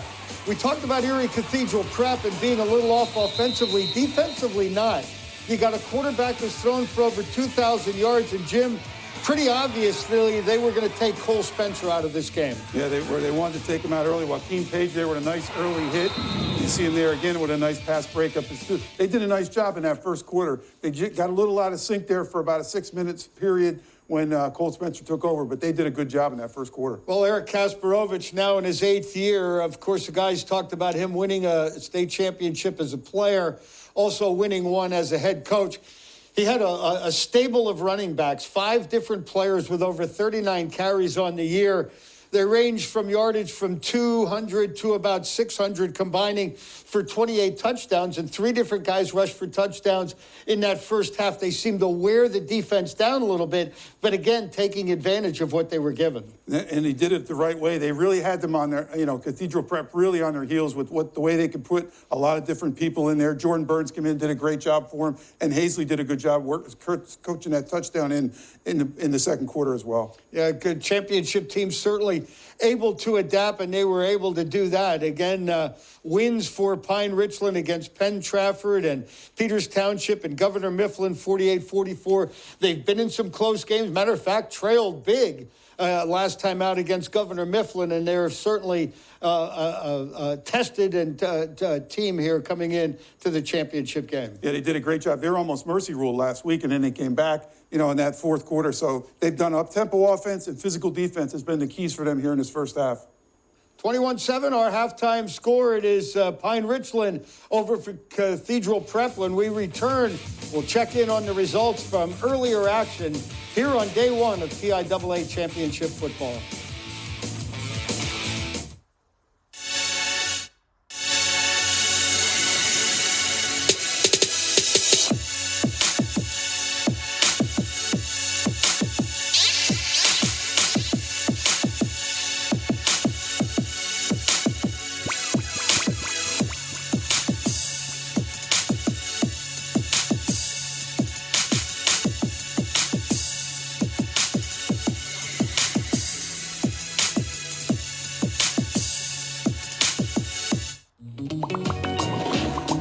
wants to eat better. And the only thing better than eating better is eating better while you're spending less. And that's what you'll get at your neighborhood Wise Market. Whether it's everyday low price, buy more, save more, or a weekly ad special, you'll spend less at Wise. All the food you like at prices you'll love. Eat better, spend less, that's Wise. Scott fell off his bike. The cut was pretty deep. I cleaned it up, but was still worried that it could become infected. So we went to Med Express down the street, where we calmed them both down, cleaned the wound, applied a local anesthetic, and then gave him 8 stitches, which Scott showed off. To all the nurses, he's quite the charmer. What's not to love?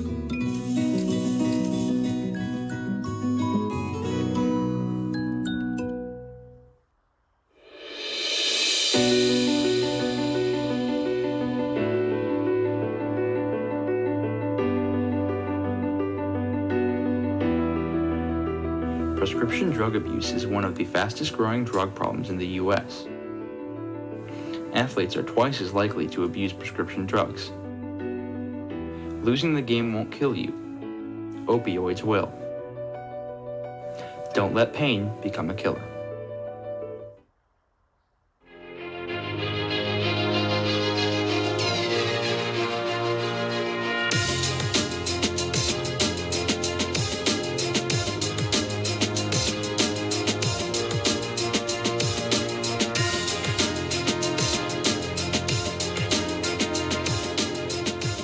With 9 essential nutrients, low-fat chocolate milk can be an important part of your recovery routine. Refuel with chocolate milk after your next workout.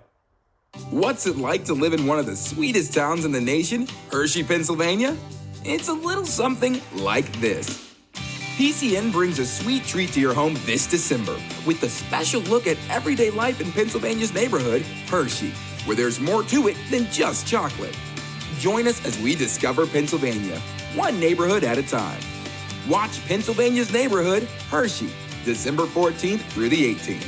Get more at PCNTV.com.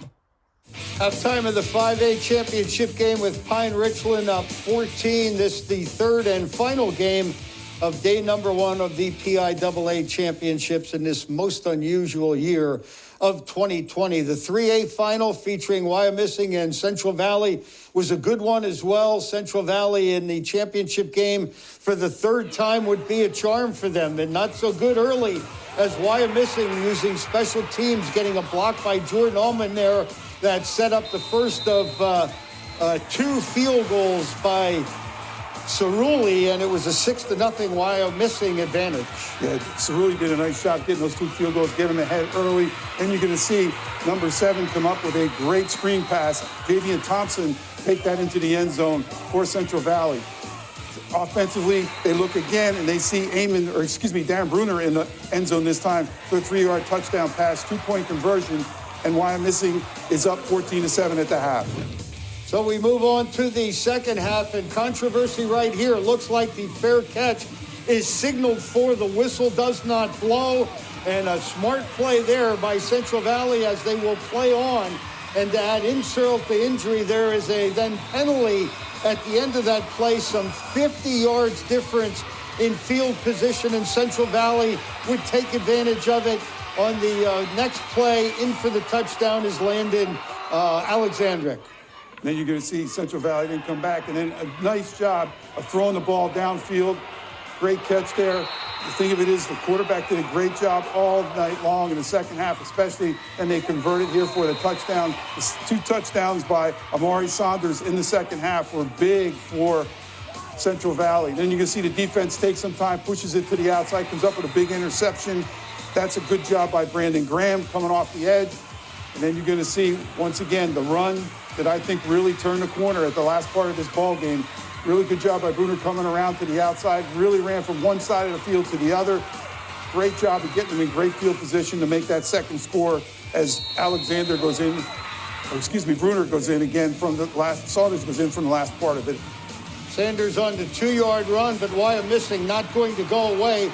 Jordan Allman will return the ensuing kickoff 77 yards for a touchdown. He was just outstanding in a losing effort that cut the deficit to 28-21. But Central Valley would put it away with Alexander again scoring from 4 yards out, setting the final at 35-21. They win the program's first state championship. Dudley, 5 for 11, 93 yards, a touchdown, 9 rushes, 57 yards. Alexander, 23 rushes, 120 yards, and 2 touchdowns. Sanders carried the ball 3 times and scored those 2 touchdowns. So a recap of day number 1. Congratulations to Steelton High Spire as they pick up a win in the Single A Championship, 32-20 over Jeanette. Good football game there. There you see the final there with Central Valley winning the 3A final. And we, of course, are at the half here in the 5A Championship game. Day 2 then tomorrow we'll go to the even classifications. 2A, looking for some history there. Southern Columbia's already won 10 times. Standing in their way, a familiar opponent. They've seen Wilmington on more than one occasion. Then the 4A game at 3:30, Jersey Shore, Thomas Jefferson, and mighty St. Joe's Prep will take on Central York. That will be in the 6A championship game, which will get underway at 8 p.m. That'll do it here from at the half, Jim, as we move on to quarter number 3 in the 5A championship game. Bob McCool and Brandon Noble will take us home. Enjoy the second half. Penn State Sports Medicine of Penn State Health Milton S. Hershey Medical Center, official healthcare provider of Penn State Athletics. From the youngest athletes to professional superstars, Penn State Sports Medicine covers them all. Hey parents, looking for an after-school learning activity for your kids? Let us help. Civics 101, the video game, is a great way to keep your child engaged and interested in learning about Pennsylvania. The more they learn about voting and our 3 branches of government, the further they advance through quizzes, fun reviews, and more. Start the learning today at PCNTV.com. PCN, Pennsylvania Politics and Policy.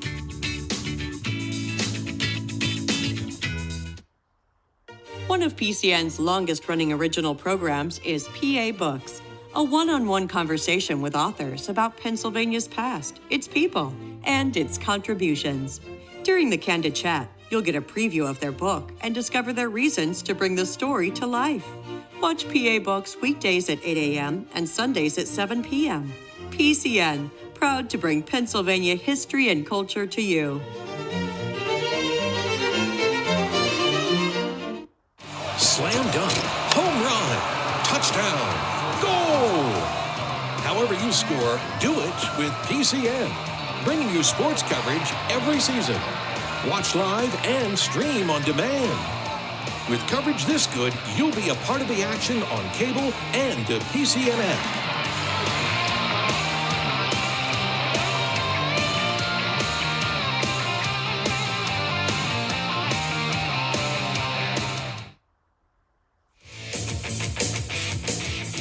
Welcome back to Hershey Park Stadium in the 5A State Championship. Again, halftime score, Pine Richland 21, Cathedral Prep 7. Alongside Brandon Noble, my name is Bob McCool, and this complexion of this half certainly changed. The whole football game really changed at the end of that first half. Cathedral Prep finally did what we were thinking that they had to do to win this football game. Hold on to the football, contain it.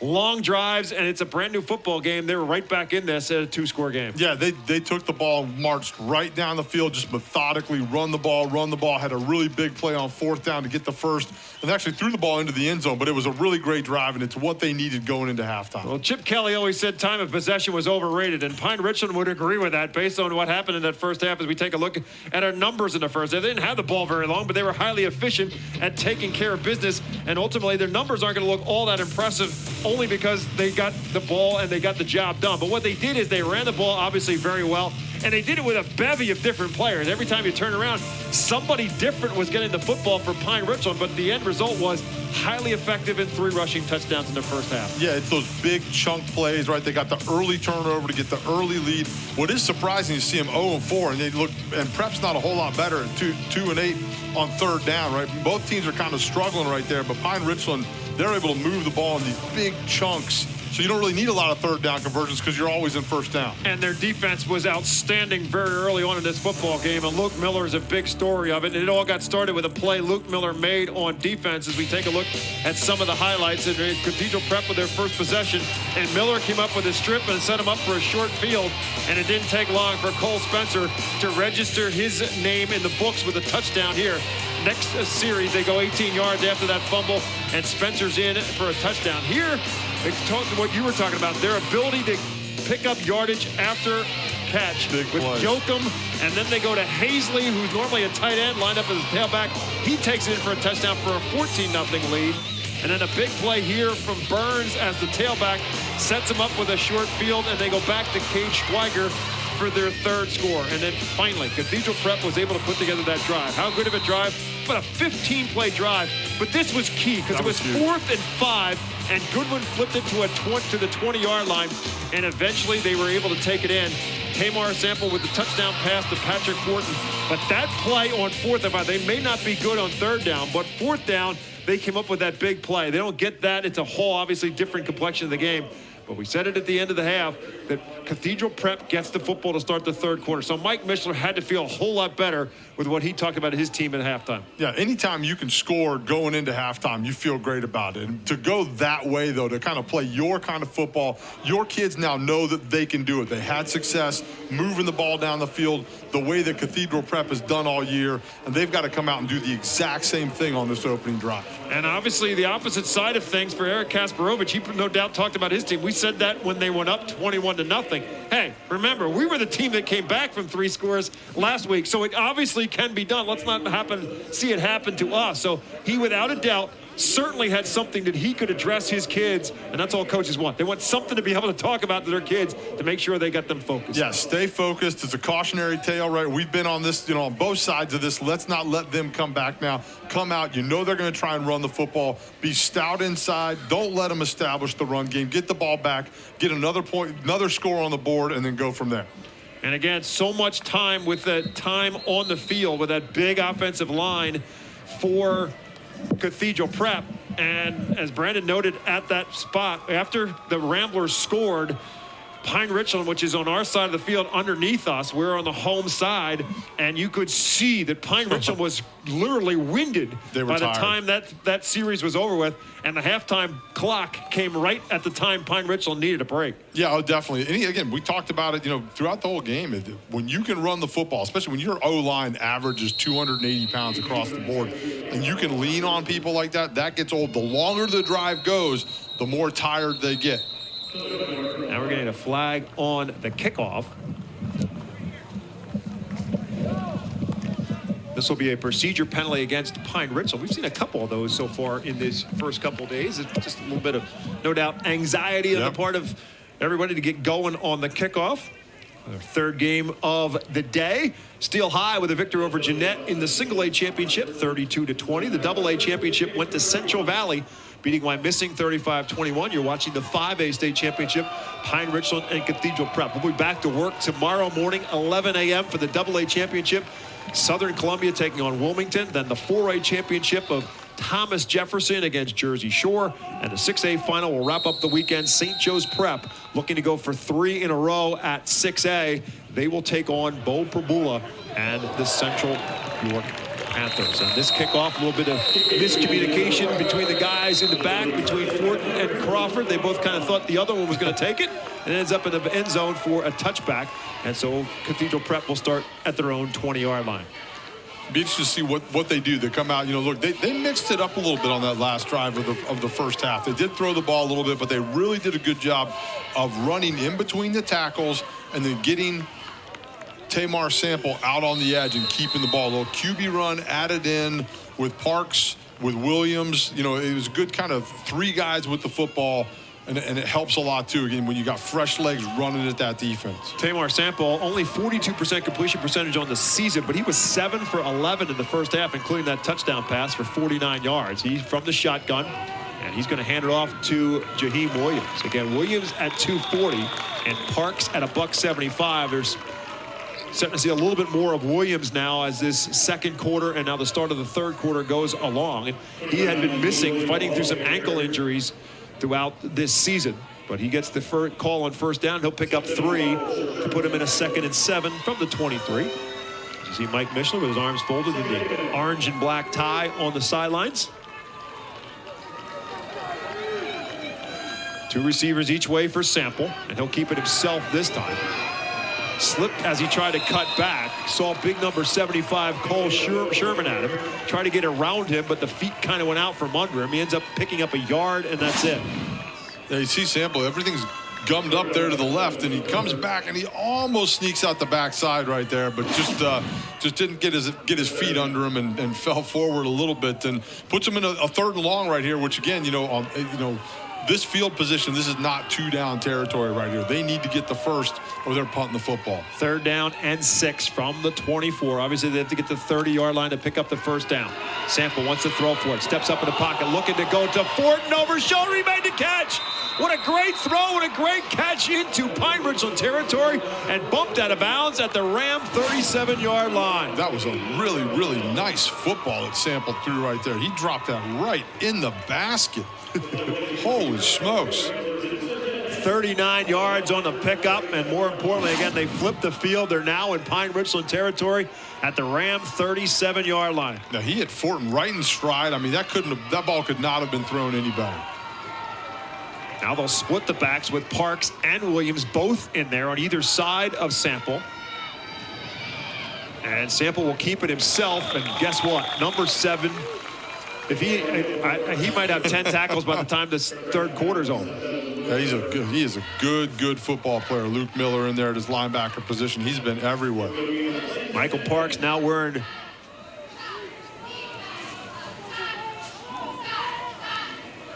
number 48 on the Cathedral Prep sideline. He wearing number 3 normally. I had to change jerseys.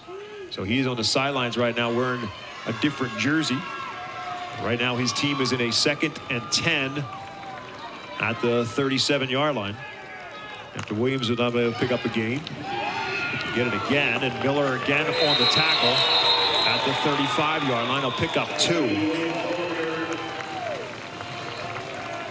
So active, that whole crew of linebackers, but Williams has clearly been the most active of them all.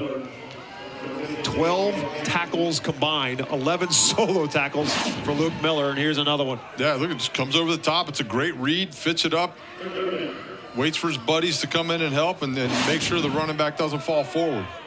So often people talk about high school football, and they talk about the Division I kids, and there's certainly a lot of them in this weekend's games. Here's a kid who's 6'2", 205 pounds, just a good high school football player, making all kinds of plays in his last game. Pine Richland comes on a blitz on 3rd down. Sample gets rid of it, throws it a little bit behind his intended receiver. That intended receiver was Joaquin Page. Tried to make a fingertip catch from behind, had no shot at it, so it's going to fall incomplete and bring up 4th down. Yeah, Sample kind of rushed out. They've done a good job. Pine Richland brought some nice pressure on 3rd and longs. And Sample kind of got that ball out a little bit early. Didn't have his feet set. Didn't really look like he had his shoulders kind of turned the right way and sidearmed it in down low. So we'll see what Mike Mishler draws up here. 4-down territory, no doubt, for Cathedral Prep. Now he's going to bring in some beef. He'll bring John David Campbell into the game as they'll now hurry up the line of scrimmage. Is Sample going to drop back and punt this and back them up? Pine Richland's now starting to think so on 4th and 8, and that's exactly what they're going to do. Straight up in the air, trying to pin Pine Richland deep, and it takes a Ram bounce, but still will be stopped shy of the 15.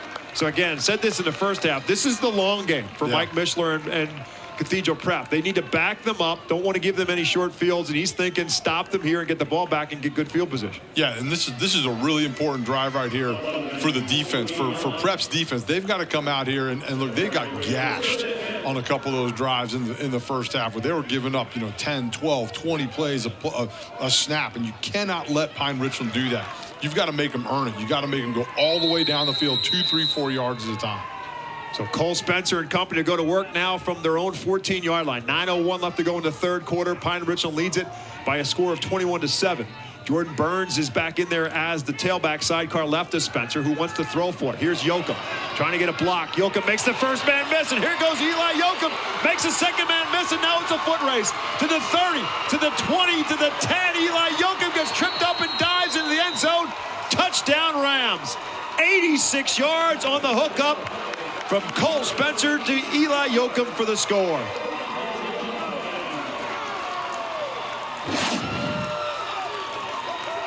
They had Yoakum as the number 3 guy in the kind of a tall stack or a trip stack look. And what happens there defensively, right, is you've got to kind of let that thing play out. And no one picked up Yoakum right there at all. He was the 3rd guy out.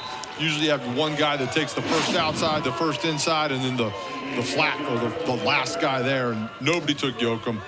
Brandon talked about the yards in receptions for Pine Richland's receiver, led by Yoakum, who's averaging 20 yards per catch.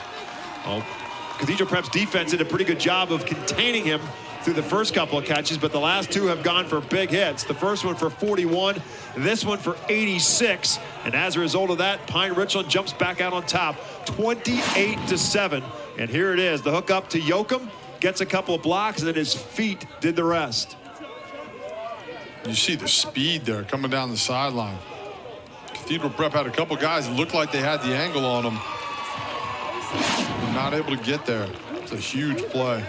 Best laid plans for Cathedral Prep. Again, back them up and force them to kick the ball back and get good field position. But when somebody makes a play like that, it's a different story. Eli Yoakum now 5 catches for 131 yards and the touchdown. His 18th touchdown pass reception of the season. And the 33rd thrown by Cole Spencer. It's a really well-designed play. I mean, it definitely stresses the defense out. Anytime you get 3 receivers in a tight formation, whether it's a bunch or a stack or whatever it is, you have to have great communication on the back end with your defensive backs, and they just left Yoakum running down the sideline. Eli Yoakum has set a Pine Richland record for most career catches in it. Now with his 5 tonight, he's at 168.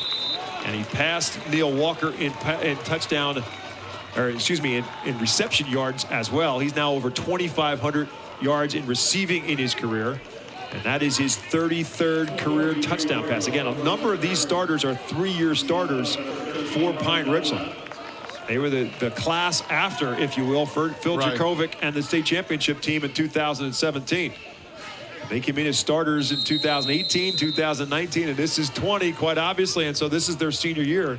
We talked about that. Cole Spencer in the first game that Eric Kasparovich threw him in was a national power in IMG Academy, and he has found his way to becoming a starting quarterback, and he is a record setter as well. Cole Spencer will continue his athletic career at Penn. He is going to wrestle at the University of Penn. He finished 4th at 152 pounds in the state wrestling championship back in February. Sample going to try to throw back for it for Cathedral Prep, but he'll overthrow Zonder Goodwin, incomplete. He'll bring up 2nd down.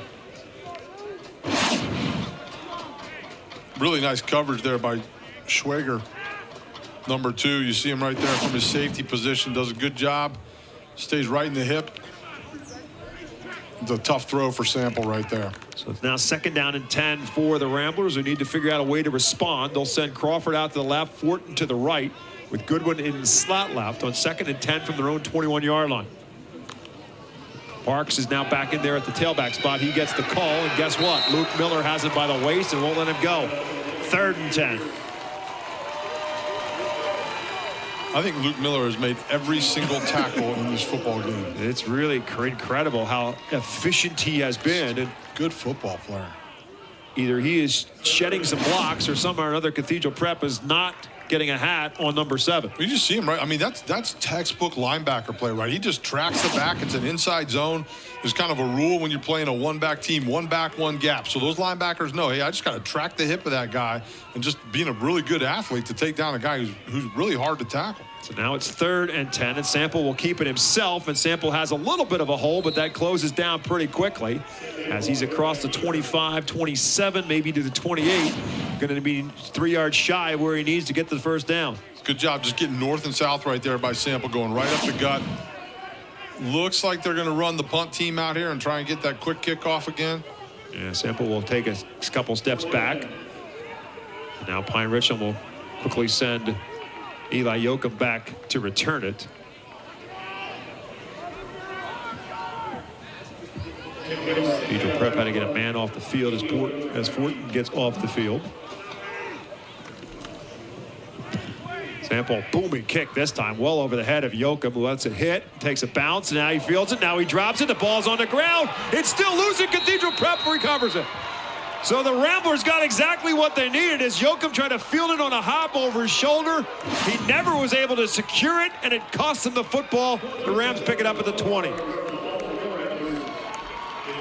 That was a costly mistake. I mean, look, he's trying to get that ball so it doesn't keep rolling, right, to save some yardage. Probably not going to make a big return, right? He's running the other way. That hurt right there. The Prep's got to do something with this. This is another one of those mandatory 7-point drive opportunities. They have to put the ball in the end zone. First turnover of the game for Pine Richland. It comes with 6:53 left to go into third. Ramblers, the offense right back on the field now at the Pine Richland 20-yard line, down 28-7. Sample will hand it off to Parks off the left edge. Parks drives his head forward. Nice job by Parks, 175 pounds, running tough. Getting it to about the 17-yard line, picking up 3. Yeah, it's a nice job. He puts his shoulder, lowers his shoulder, and runs through that thing. That's what they got to do. You don't need 10 yards on first down. You need 4. You need 3. You just got to do that a couple times, and then you soften that defense up. There's nothing more demoralizing defensively than to get a stop and then have the punt returner fumble the football. Next thing you know, you're playing ball on the 20. Fortin split right, Crawford split left. Sample will hand it off again to Parks. Parks, he actually ran into a back of one of his own linemen, bounces off of that and leans into about the 13, maybe to the 12. Let's bottom at the 13, picks up 4 more. Yeah, really nice vision there by Parks. And, you know, here comes 7. He's going to put his foot in the ground, watch him, boom, come back. Man, that kid, he's a natural. There's some guys, you talk about guys that play the running back position, just have that natural vision, that natural feel for it. You see that with Miller right now. The same thing with linebackers. He's just a natural playing that position. Ramblers are in a 3rd and 3. Sample will keep it himself. Samples does a great job of spinning after contact to get himself a little bit more, and he may have gotten himself a first down as a result. They needed to get to the 10, and it looks like they have enough, and if so, it'll be 1st and goal to go. There's Hazley. Again, they got a group of linebackers here, Miller, Hazley. They do a great job there, and they're everywhere, right? They're playing on offense. They're running the football. I mean, they're literally everywhere. We saw Miller make a tackle on special teams, too. Yeah.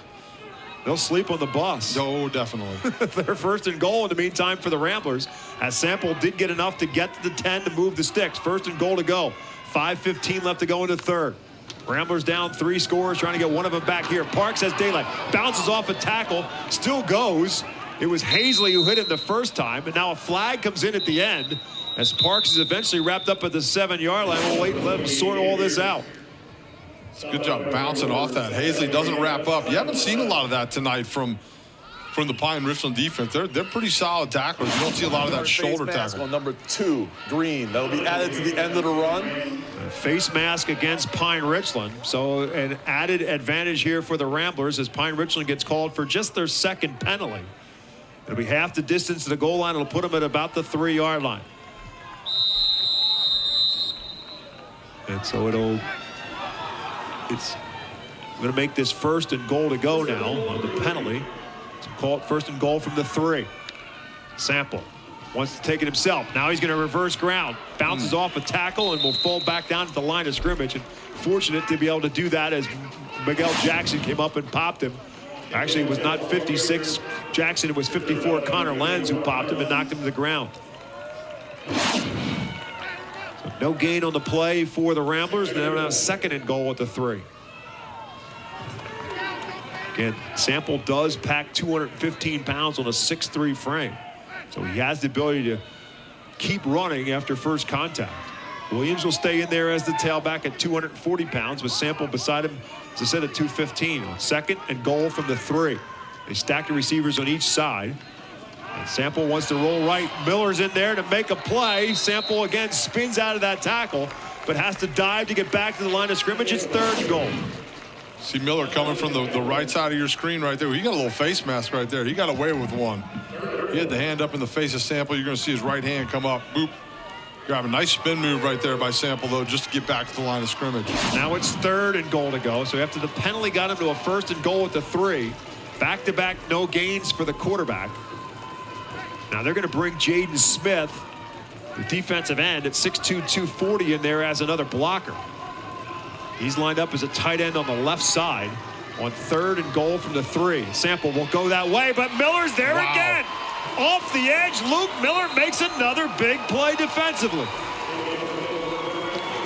Man, what a football. You see him, he's just going to shoot that thing from the back. He hits that on the back side of the play. He hits the crease in the B gap, and he goes flat down the line. 14 tackles now for Luke Miller. Is he going to be our Lebanon Valley College player of the game? He's trying to pump up the crowd, say, vote for me, vote for me. 4th and goal at the 3. Cathedral Prep needing to take advantage of the fumble on the punt return. Pine Richland trying to hold him at bay. Williams is in there at the back. Fake and hand off to him. Sample wants to throw for it, hit as he does, and he won't get the pass off. This time it's Hazley, the counterport linebacker, who comes up and hits them and knocks him down back at around the 10-yard line, and Pine Richland's defense comes up with the hold. Hazley does a great job right here. He sees Sample just get out on the edge, and he just triggers. He just goes boom. Again, he may not have even supposed to have done that, but again, that's just a great football play. But again, this linebacking group, this Pine Richland kind of their skill guys, they're big skill guys, man. They are all over the place tonight. Eric Kasparovich, who ended up playing some linebacker at Pitt in his days. He's an outstanding quarterback in college, but ultimately played at linebacker in his collegiate days at Pitt. Again, 1993, he helped lead North Hills to a state championship win over CB West. Now Cole Spencer back to work, looking for Yoakum. Great pass by Spencer to Yoakum across the 40, and a flag goes down as Spencer goes down all the way out to the 43-yard line. Flag at the end of the play after the catch made by Yoakum. And there's the reason why. You'll see the face mask penalty that's going to add on to the completion, a 33-yard gain, and then a little bit more after that on the penalty. Face mask, number 23 White. It's a 5-yard penalty, will be added to the end of the run. First down. Cole Spencer's got 6 completions tonight. Number 5's caught every one of them. So now they're at the 48-yard line after the 5-yard penalty on the face mask to put him at the 48. 1st and 10.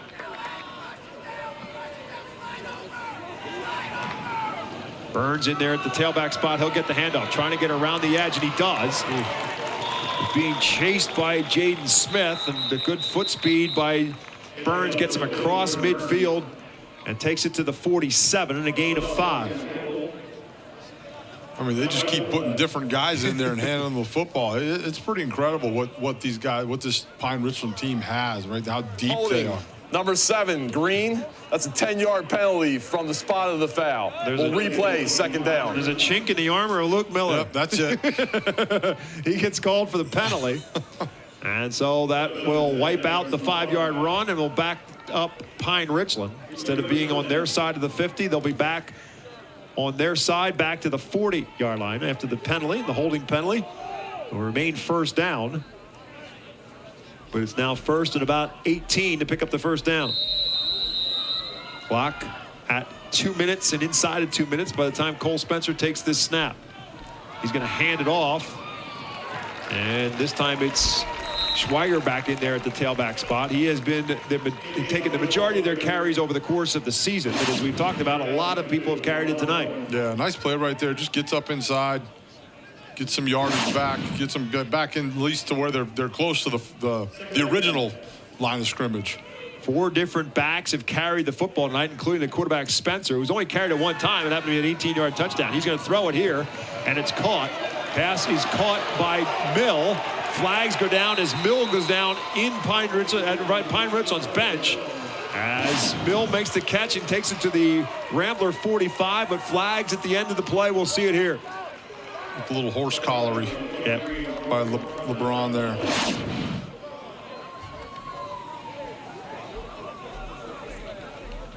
There it is, the horse collar tackle at the end of the play. So the play took him to the 45. And then the tackle and the penalty at the end of it will give Pine Richland the automatic first down. So the Rams will now continue on the march. They started at their own 10-yard line. And they're now going to be inside the 30 at the 29-yard line after the penalty has walked off. So Charlie Mill, the first player not named Yoakum, to make a catch tonight for Pine Richland.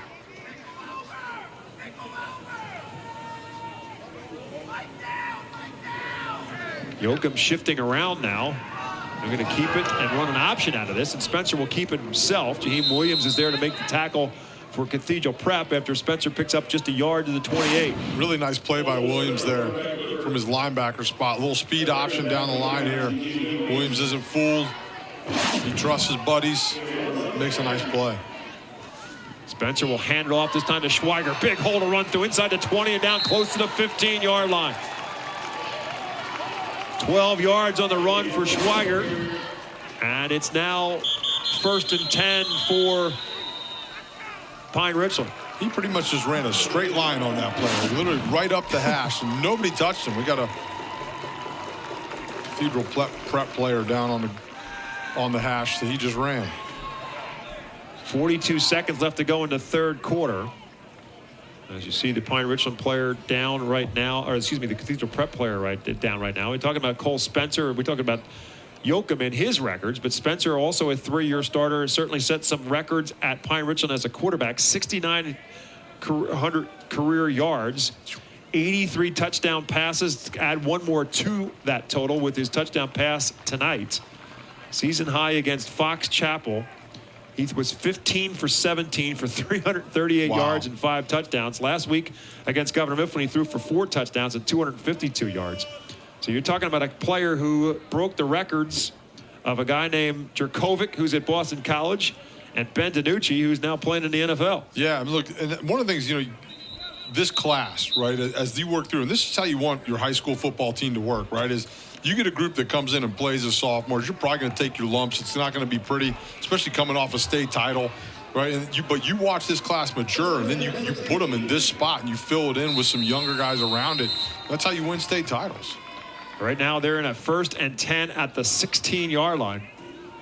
What might be the final play of the 3rd quarter. They split backs on either side of Spencer, who wants to throw for it. He's going to throw to Yoakum coming out of the backfield. And good job by Cathedral Prep to get all over Eli Yoakum this time. And they will wrap him up at about the 18-yard line. That's actually a loss on a play of 2 yards. And it'll put Pine Richland now in a 2nd down and 12. And that play will come about in the start of the 4th quarter. 3 in the books in the 5A state championship. Pine Richland trying to pick up its 2nd PIAA gold. They have 12 minutes to try to hold off Cathedral Prep. After 3, Pine Richland 28, Cathedral Prep 7. We'll take a timeout and come back with those final 12 minutes right after this, live on PCN.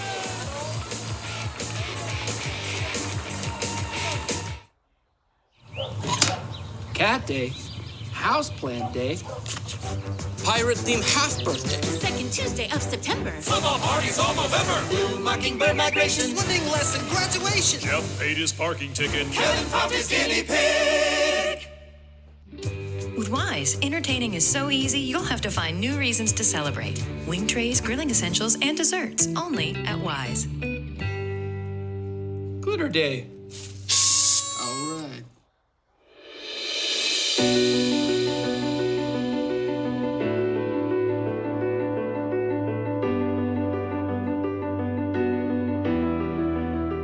Prescription drug abuse is one of the fastest growing drug problems in the U.S. Athletes are twice as likely to abuse prescription drugs. Losing the game won't kill you.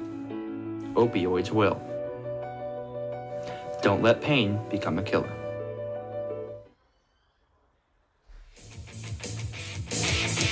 PCN is proud to partner with the Pennsylvania Department of Agriculture to bring you the official Farm Show TV coverage this January. See the schedule and more at PCNTV.com. Alongside Brandon Noble, my name is Bob McCool. We thank our cable TV partners in the Lehigh Valley, Service Electric and Cable TV 2 Sports, doing a production for us as they do each and every year for these football state championships. Guys came out on Tuesday to set things up. Back out here for a full day today and another full day tomorrow of high school football state championships right here live on PCN. On 2nd and 2, starting the 4th quarter, Pine Richland with the football.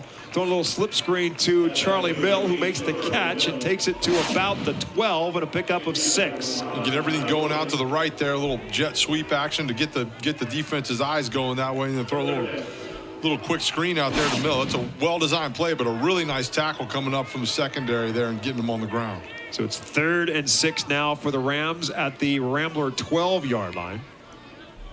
Schweiger in there as the back. Joachim lined up slot right. It's Schweiger who gets the call. Schweiger's got a hole, and he's got a touchdown. Second of the night for Caden Schweiger, and a huge hole to run through for the touchdown from 12 yards out.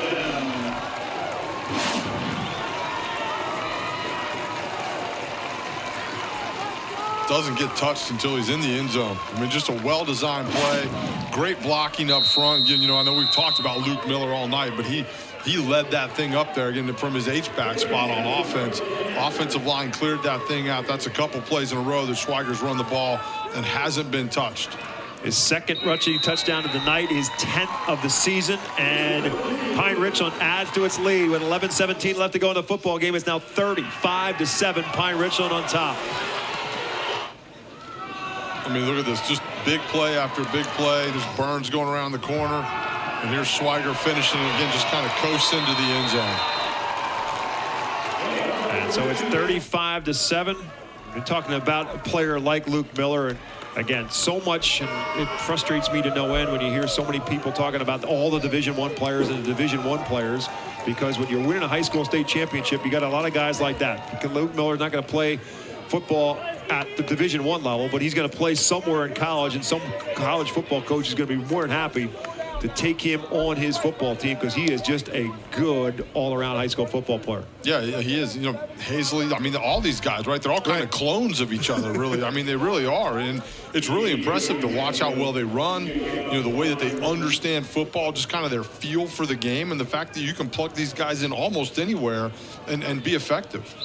Pine Richland won its 7th WPIAL title, winning the 5A championship over Peters Township. So the Pine Richland Ram football program has now won a WPIAL title at the 2A, 3A, 4A, 5A, and 6A level. It's kind of stunning, the growth of the school district. And again, PIAA reassesses enrollment every 2 years, and so based on the enrollment level, Eric Kasparovich's team this year comes in at the 5A level after competing at the 6A level the last couple of years. They did get to the WPIAL championship last year in Class 6A. They lost to Pittsburgh Central Catholic 10-7 and finished their season at 10-2. So this year they go to 5A, and they've been ranked #1 in the state throughout the year, and they are proving it tonight as they are on top of Cathedral Prep 35-7 as the Ramblers get it now starting 1st and 10 from their own 20-yard line.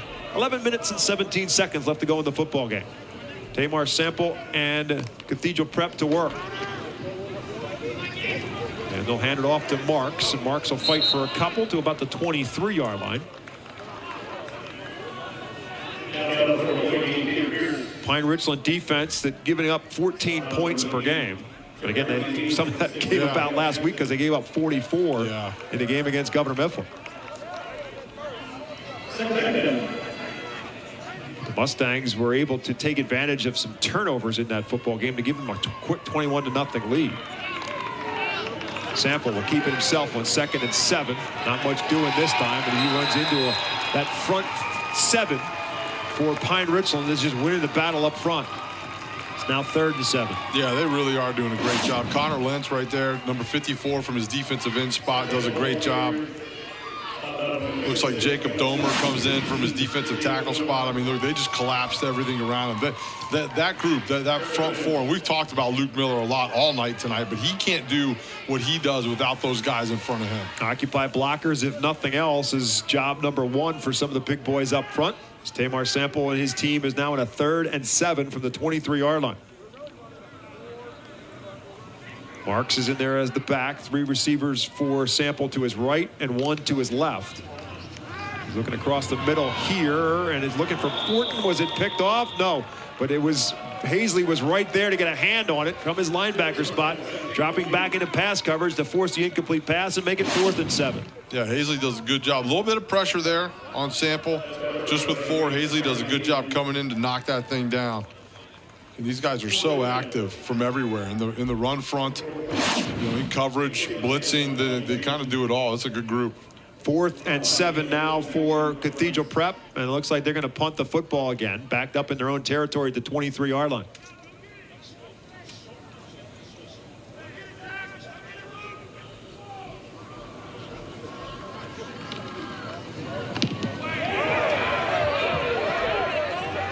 this one off the side of the foot of Sample, goes out of bounds and into the Pine Richland bench.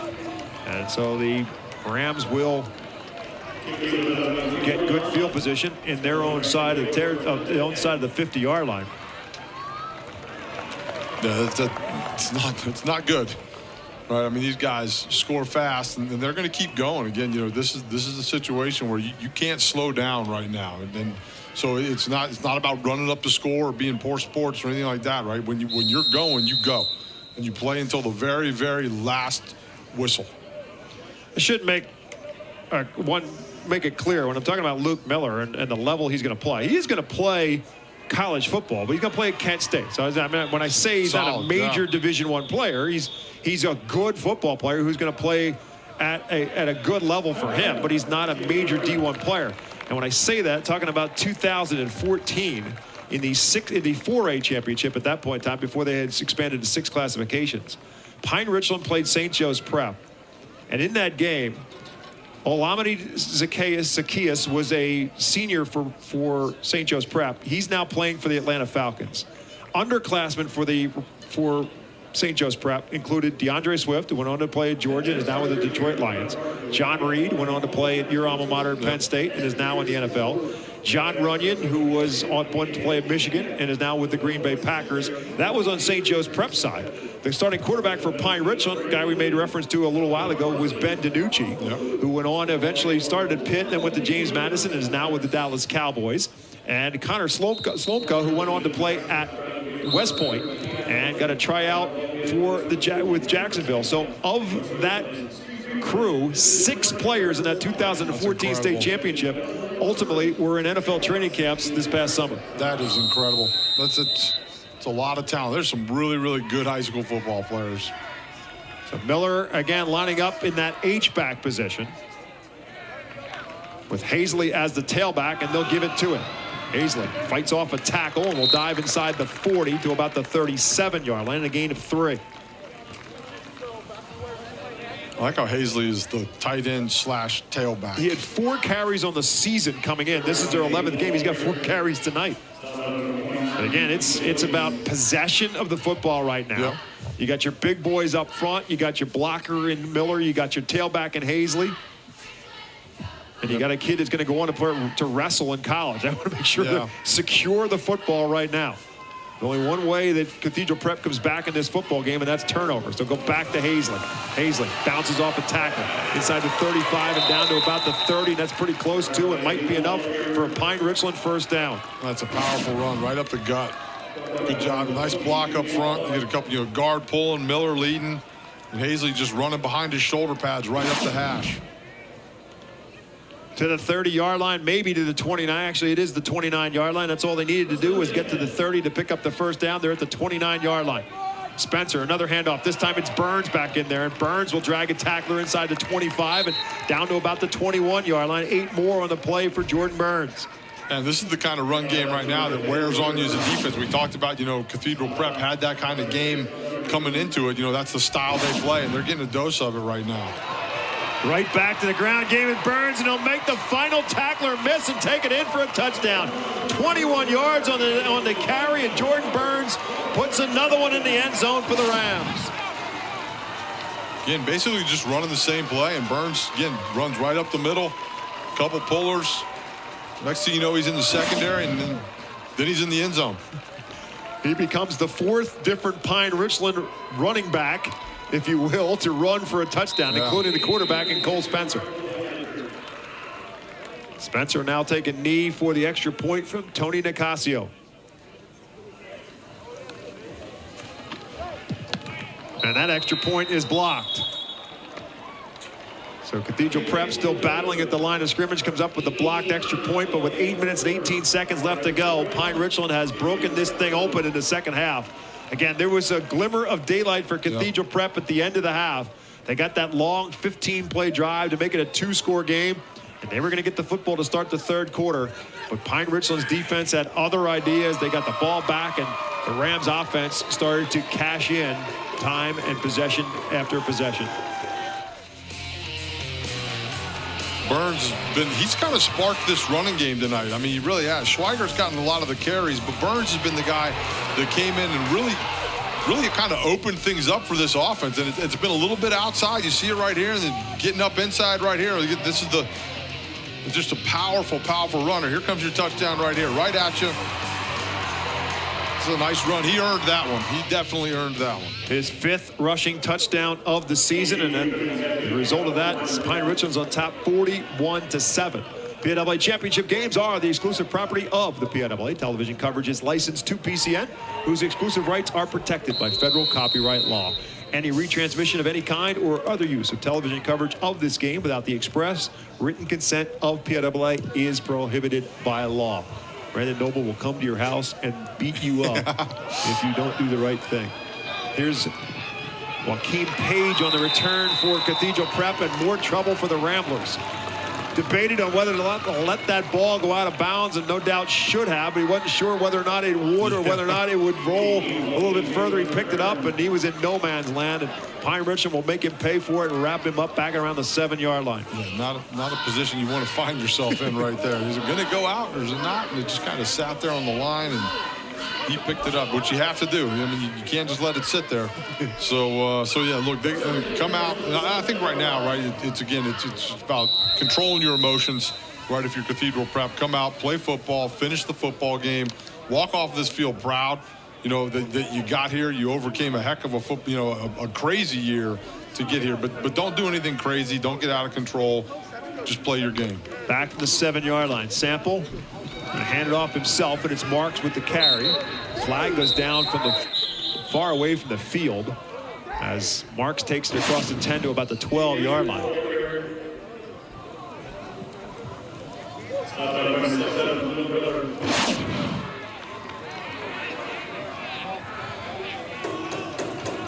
It's a sideline warning again against Pine Richland. I think that's the second one. So this is going to cost them 5 yards. So you get one warning that's a freebie. The second one costs you 5 yards. Both teams had been warned in the first half. Second one cost them 5. And as a result of that, the 5-yard run for Marks and then the 5-yard penalty gives them a first down. 1st and 10 for Cathedral Prep at the 17-yard line. Every little bit hurts right now for the Ramblers. Inside 8 minutes left to go.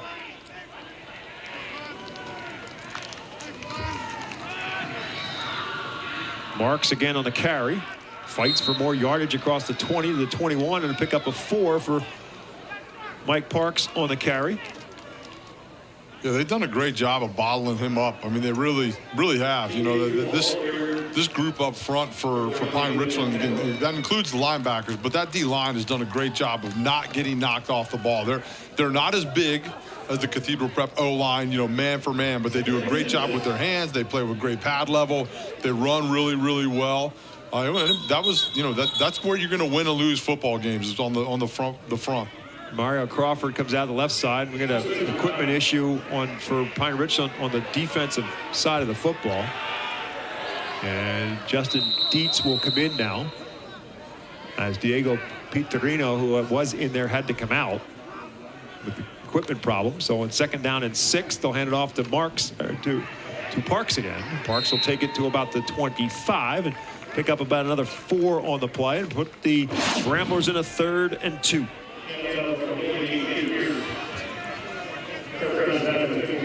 Mike Parks, who started this game wearing number 3, is now wearing number 48. Assuming there was probably some blood on the jersey or a torn jersey, one or the other. But he's now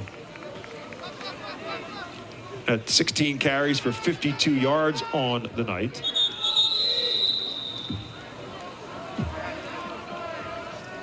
Third and 2 at the 25-yard line. Flag on the play. Substitution. So they broke the huddle with 12 players. So that's going to cost them 5. So instead of 3rd and 2, they're in a 3rd and 7. Back at the 20-yard line. Parks' game high came in a game against Erie High School. He ran for 257 yards and 3 touchdowns. It was a interesting schedule for Cathedral Prep. They basically only played 3 different teams over the course of it because of travel restrictions. And they lost 2 of those. Their 2 losses came to McDowell High School, who they had to play twice. And this one is Parks again, and he'll get wrapped up at the line of scrimmage. And that's it. They'll bring up 4th down.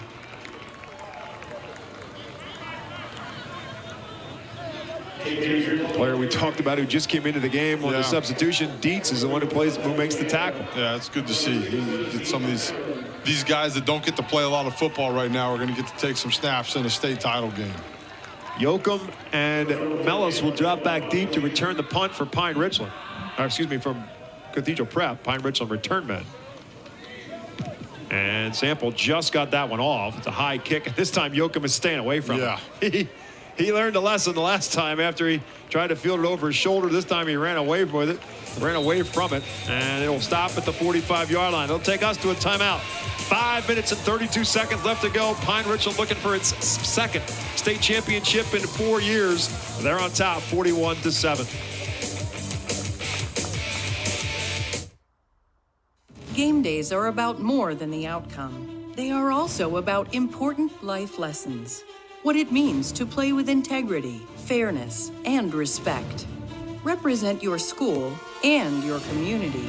The name on the front of the jersey is more important than the name on the back. You are part of something bigger than yourself, and regardless of the result, achieving the greatest victory of good character and sportsmanship.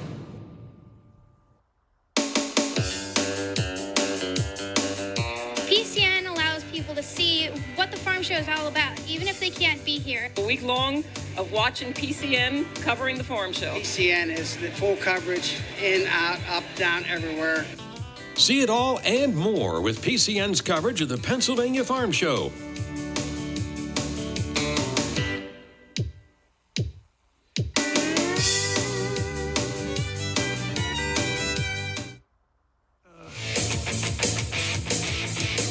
Five minutes, 32 seconds remaining in the 5A state championship game. Pine Richland with a commanding second half. They lead at Cathedral Prep 41-7. And Cole Spencer will hand it off again. It's Burns has another big hole. 30, 20, 15, 10, 5, and shoved out of bounds before he can take it in for another touchdown. Jordan Burns will set up Pine Richland and a first down and goal to go. It's the same play they've run over and over and over again. Burns is running right up the gut. They're pulling the guard. Look, we got to give credit to this offensive line. Yeah. Swisher, King, Kearns, Jackson, Hayes, Luke Miller playing his H-back spot like he does everything else. But that group of 5 up front is absolutely taking this football game over. We talk about the weapons. We talk about the quarterback. But none of that happens without those 5 big fellas up front. First down, goal to go as a result for Pine Richland as Burns was marked out of bounds at about the 6-yard line. Spencer going to throw it back the opposite way against the grain, going to throw it to one of his offensive linemen. They must have heard you talking. They threw it back to John Swisher, who was the eligible receiver on the play, lined up as a tight end, and he'll get the catch. Get the catch, and that's about it. The big fella giving it a shot, though. I like the cut. That was good. It'll be a 1-yard gain, so he'll be in the history books. Yeah, he caught a football. A lot of offensive tackles can't ever say that. Burns coming out for a breather after running 6 times for 137 yards in this game. And again, he didn't get started until late in the second quarter carrying the football. Caden Schweiger is back in there as the back, and they'll give the handoff to him, and he'll dance his way through traffic and take it in for another touchdown. His 3rd of the night. Caden Schweiger, another senior who's logged a lot of time and minutes for Eric Kasparovich and Pine Richland. And Schweiger takes it in for the score. Again, look at that offensive line, moving people off the football, and the Ramblers' defense is done. They've been on the field way too much this half and gotten a good dose of the run game, with a lot of different guys running the football. Hazley, Burns, Schweiger, I mean, everybody, and that's tough to do. So Schweiger's touchdown run, and now the extra point is up. And this one's good. 4:36 left to go. And Pine Richland pouring it on here in the second half. And they now lead Cathedral Prep 48-7. Schweiger's 3rd touchdown running tonight. So Burns has run for a touchdown. Schweiger's run for 3. Hazley's run for a touchdown. Spencer has run for a touchdown. Methodical, but efficient for Pine Richland tonight. Yeah, and those big plays kind of break things open and give you the lead, but the ability to close the game out happens when you can run the football, in between the tackles, and that's exactly what they've done here. They had that stretch kind of in the second quarter and into the third where there were some really, really big plays, some big chunk yardage kind of things, explosive plays. But really, at the end of the day, this second half has been about that offensive line taking the football game over and running the ball between the tackles. By the way, I make mention of that 2003 epic game between Manheim Central and Pine Richland. Manheim Central blocked an extra point in double overtime, and that was the difference in the snow. And did an interview over the course of the shutdown before baseball season got started again with Neil Walker and asked him about that football game. He said, you guys ran that thing a little while ago, and up until that time you ran it in December, I had never watched that football game. From 2003, it took a pandemic for Neil Walker to actually be able to watch that game. He said, I just couldn't bear to see that game and watch it. You talk about, there's a guy who's had a 10 to a 12, 13-year career in the NFL and in Major League Baseball. His last game as a high school football player, and he still couldn't watch it. You talk about the emotion of it all. But it was an epic game, and people still talk about that game in 2003, playing a blinding snowstorm. And what he talked about was how well the game was played, that the game was played, really wasn't a whole lot of turnovers in a 38-37 game. He said there really wasn't a whole lot of mistakes played despite the elements. And the people who were here at the time certainly remember it. Those who were able to weather the storm, if you will, and watch it. But Pine Richland falling to Manheim Central in that game. And again, they were the runner-up in 2014, losing to St. Joe's Prep in the game we talked about with all those future NFL players in it. But then in 2017, Phil Jerkovic and company led Pine Richland to the state championship, beating St. Joe's Prep. Jerkovic threw a touchdown and ran for 4 more, and he's now the starting quarterback for Boston College. 4:36 left to go, and Cathedral Prep back to work, and they'll give it to Parks, and Parks making a couple people miss. Mike Parks getting a great run here across the 30 and out to about the 34-yard line for a first down run for Cathedral Prep. Yeah, nice job by Parks. Nice little jump cut, boop, gets outside, makes one guy miss, another guy miss. Really, really nice run right there. Showing that flash. It tells you why. The kid's a really, really good football player. Got another year. Going to be back next year for Cathedral and has a bright future.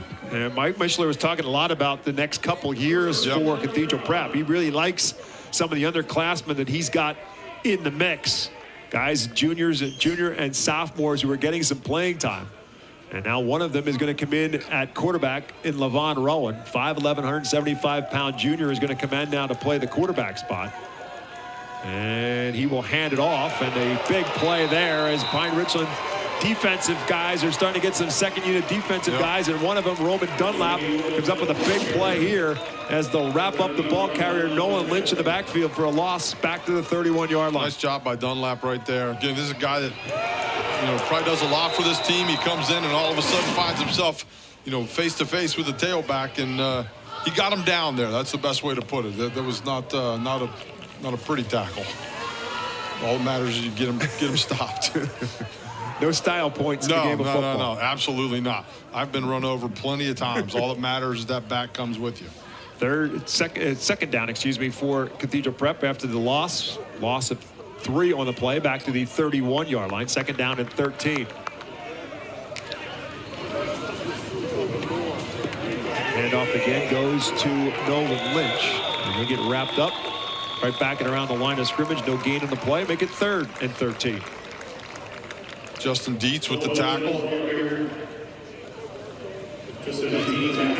Probably closer to 3rd and 14 coming up here for Cathedral Prep. As they're at the 31, they'd have to get to the 44 of Pine Richland to pick up the first down. They have not been able to do a whole lot of that tonight, picking up first downs. No, this Pine Richland's defense has just played lights out from really the beginning, the first series. They really have. They've been really effective, really efficient.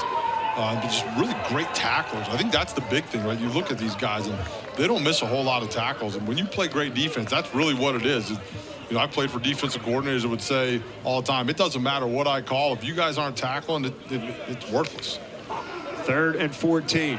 Quarterback will keep it this time, and Rowan takes it across the 35 to the 37, maybe to the 38-yard line. Actually, they'll spot him down at the 39. So a nice run there for the junior quarterback, Levon Rowan. Yeah, good job. Nice way to read his blocks, gets upfield, puts his shoulder down, gets some positive yards. Again, this is an opportunity for guys to play, guys that may play next year, 4 year, or 2 years down the road, but have a couple snaps in a state title game under their belt. It's 4th down now coming up for Cathedral Prep, and the offense will come off the field. Sample will come back in, but not to play quarterback. He's going to come in to punt. So Cathedral Prep, who got to the state championship after working their way through, coming out of District 10. They beat Hollidaysburg. Again, the last time they played a game was on November 6th. 3 weeks ago tonight was the last time they were able to play. And it's got to be awfully hard. Problems on the snap for Sample, and the ball goes off the side of his foot and out of bounds close to midfield. But you can practice and you can practice. And Mike Mitchell said, hey, we thought we were going to play each and every game, so we were prepared to play. But you're still not out under the lights. You're still not going up against somebody who's trying to knock your block off. You can practice as much as you want, but trying to keep the attention and the focus of his team had to be difficult over the course of the last 3 weeks. Definitely. Like I said at the beginning of the game, anybody that's playing football right now this weekend has done an amazing job overcoming so many new obstacles and distractions and things that you've had to put up with. And, look, this one got away from Prep. And I think that when you look at Pine Richland, they are very talented, but they have played a lot of football. They just came out of an absolute battle last week. And I think that made a difference today. It really did. I mean, you've got to be tested, especially this time of year. And Prep just didn't have that from no fault of their own. You know what I mean? That's just the way that things happen this year. And so Cole Spencer out there to take a knee here, a couple of knees here. Ceremonial, if you will, in a lot of ways, because Cole Spencer is going to play his last high school football game. Again, he's headed to the University of Pennsylvania to wrestle. Finished 4th in the state in 152-pound class. So here's a guy who's been starting since his first game as a 10th grader, playing his last high school football game, and the ultimate thing to be able to do as a quarterback is to come out there and take a couple of knees, and this will do it. Pine Richland slowly and methodically, and then eventually just beat down Cathedral Prep in the second half, and they were the difference maker in this one, and they win it convincingly when it's all said and done. The final score, Pine Richland 48, Cathedral Prep 7. We'll take a timeout. We'll come back with our Lebanon Valley College Player of the Game and the trophy presentation when we come back live on PCN.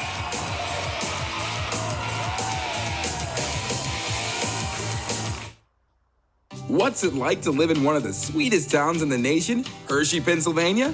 It's a little something like this. PCN brings a sweet treat to your home this December with a special look at everyday life in Pennsylvania's neighborhood, Hershey, where there's more to it than just chocolate. Join us as we discover Pennsylvania, one neighborhood at a time. Watch Pennsylvania's Neighborhood, Hershey, December 14th through the 18th. Get more at PCNTV.com. So Cathedral Prep, for the 9th time in program history, they're here for a state championship. They've now won 5, and they've taken back 4 silver medals. Still an impressive trophy case at Cathedral Prep High School, and a great moment of sportsmanship here as both teams come out to their respective hash marks to greet one another for the trophy presentation. Cathedral Prep gets the silver, and now Pine Richland will get the gold for the 2nd time in program history. Pine Richland now goes to 2-2 in state championships. They were the runner-up again in 03 and in 14.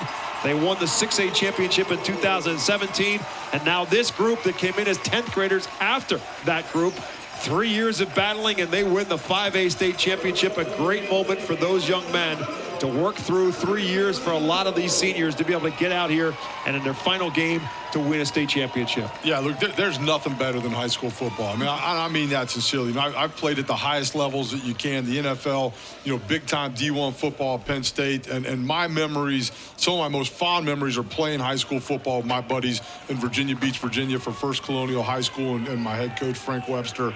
These guys will remember this forever. That was a very, very, very good football team out there in Pine Richland. They've got something special going on there. Well, each and every game, we name our player of the game, and the player of the game is presented by Lebanon Valley College, listed number 1 in Pennsylvania for job placement. Lebanon Valley College will get you career ready. Visit the campus and find out why their students are so successful.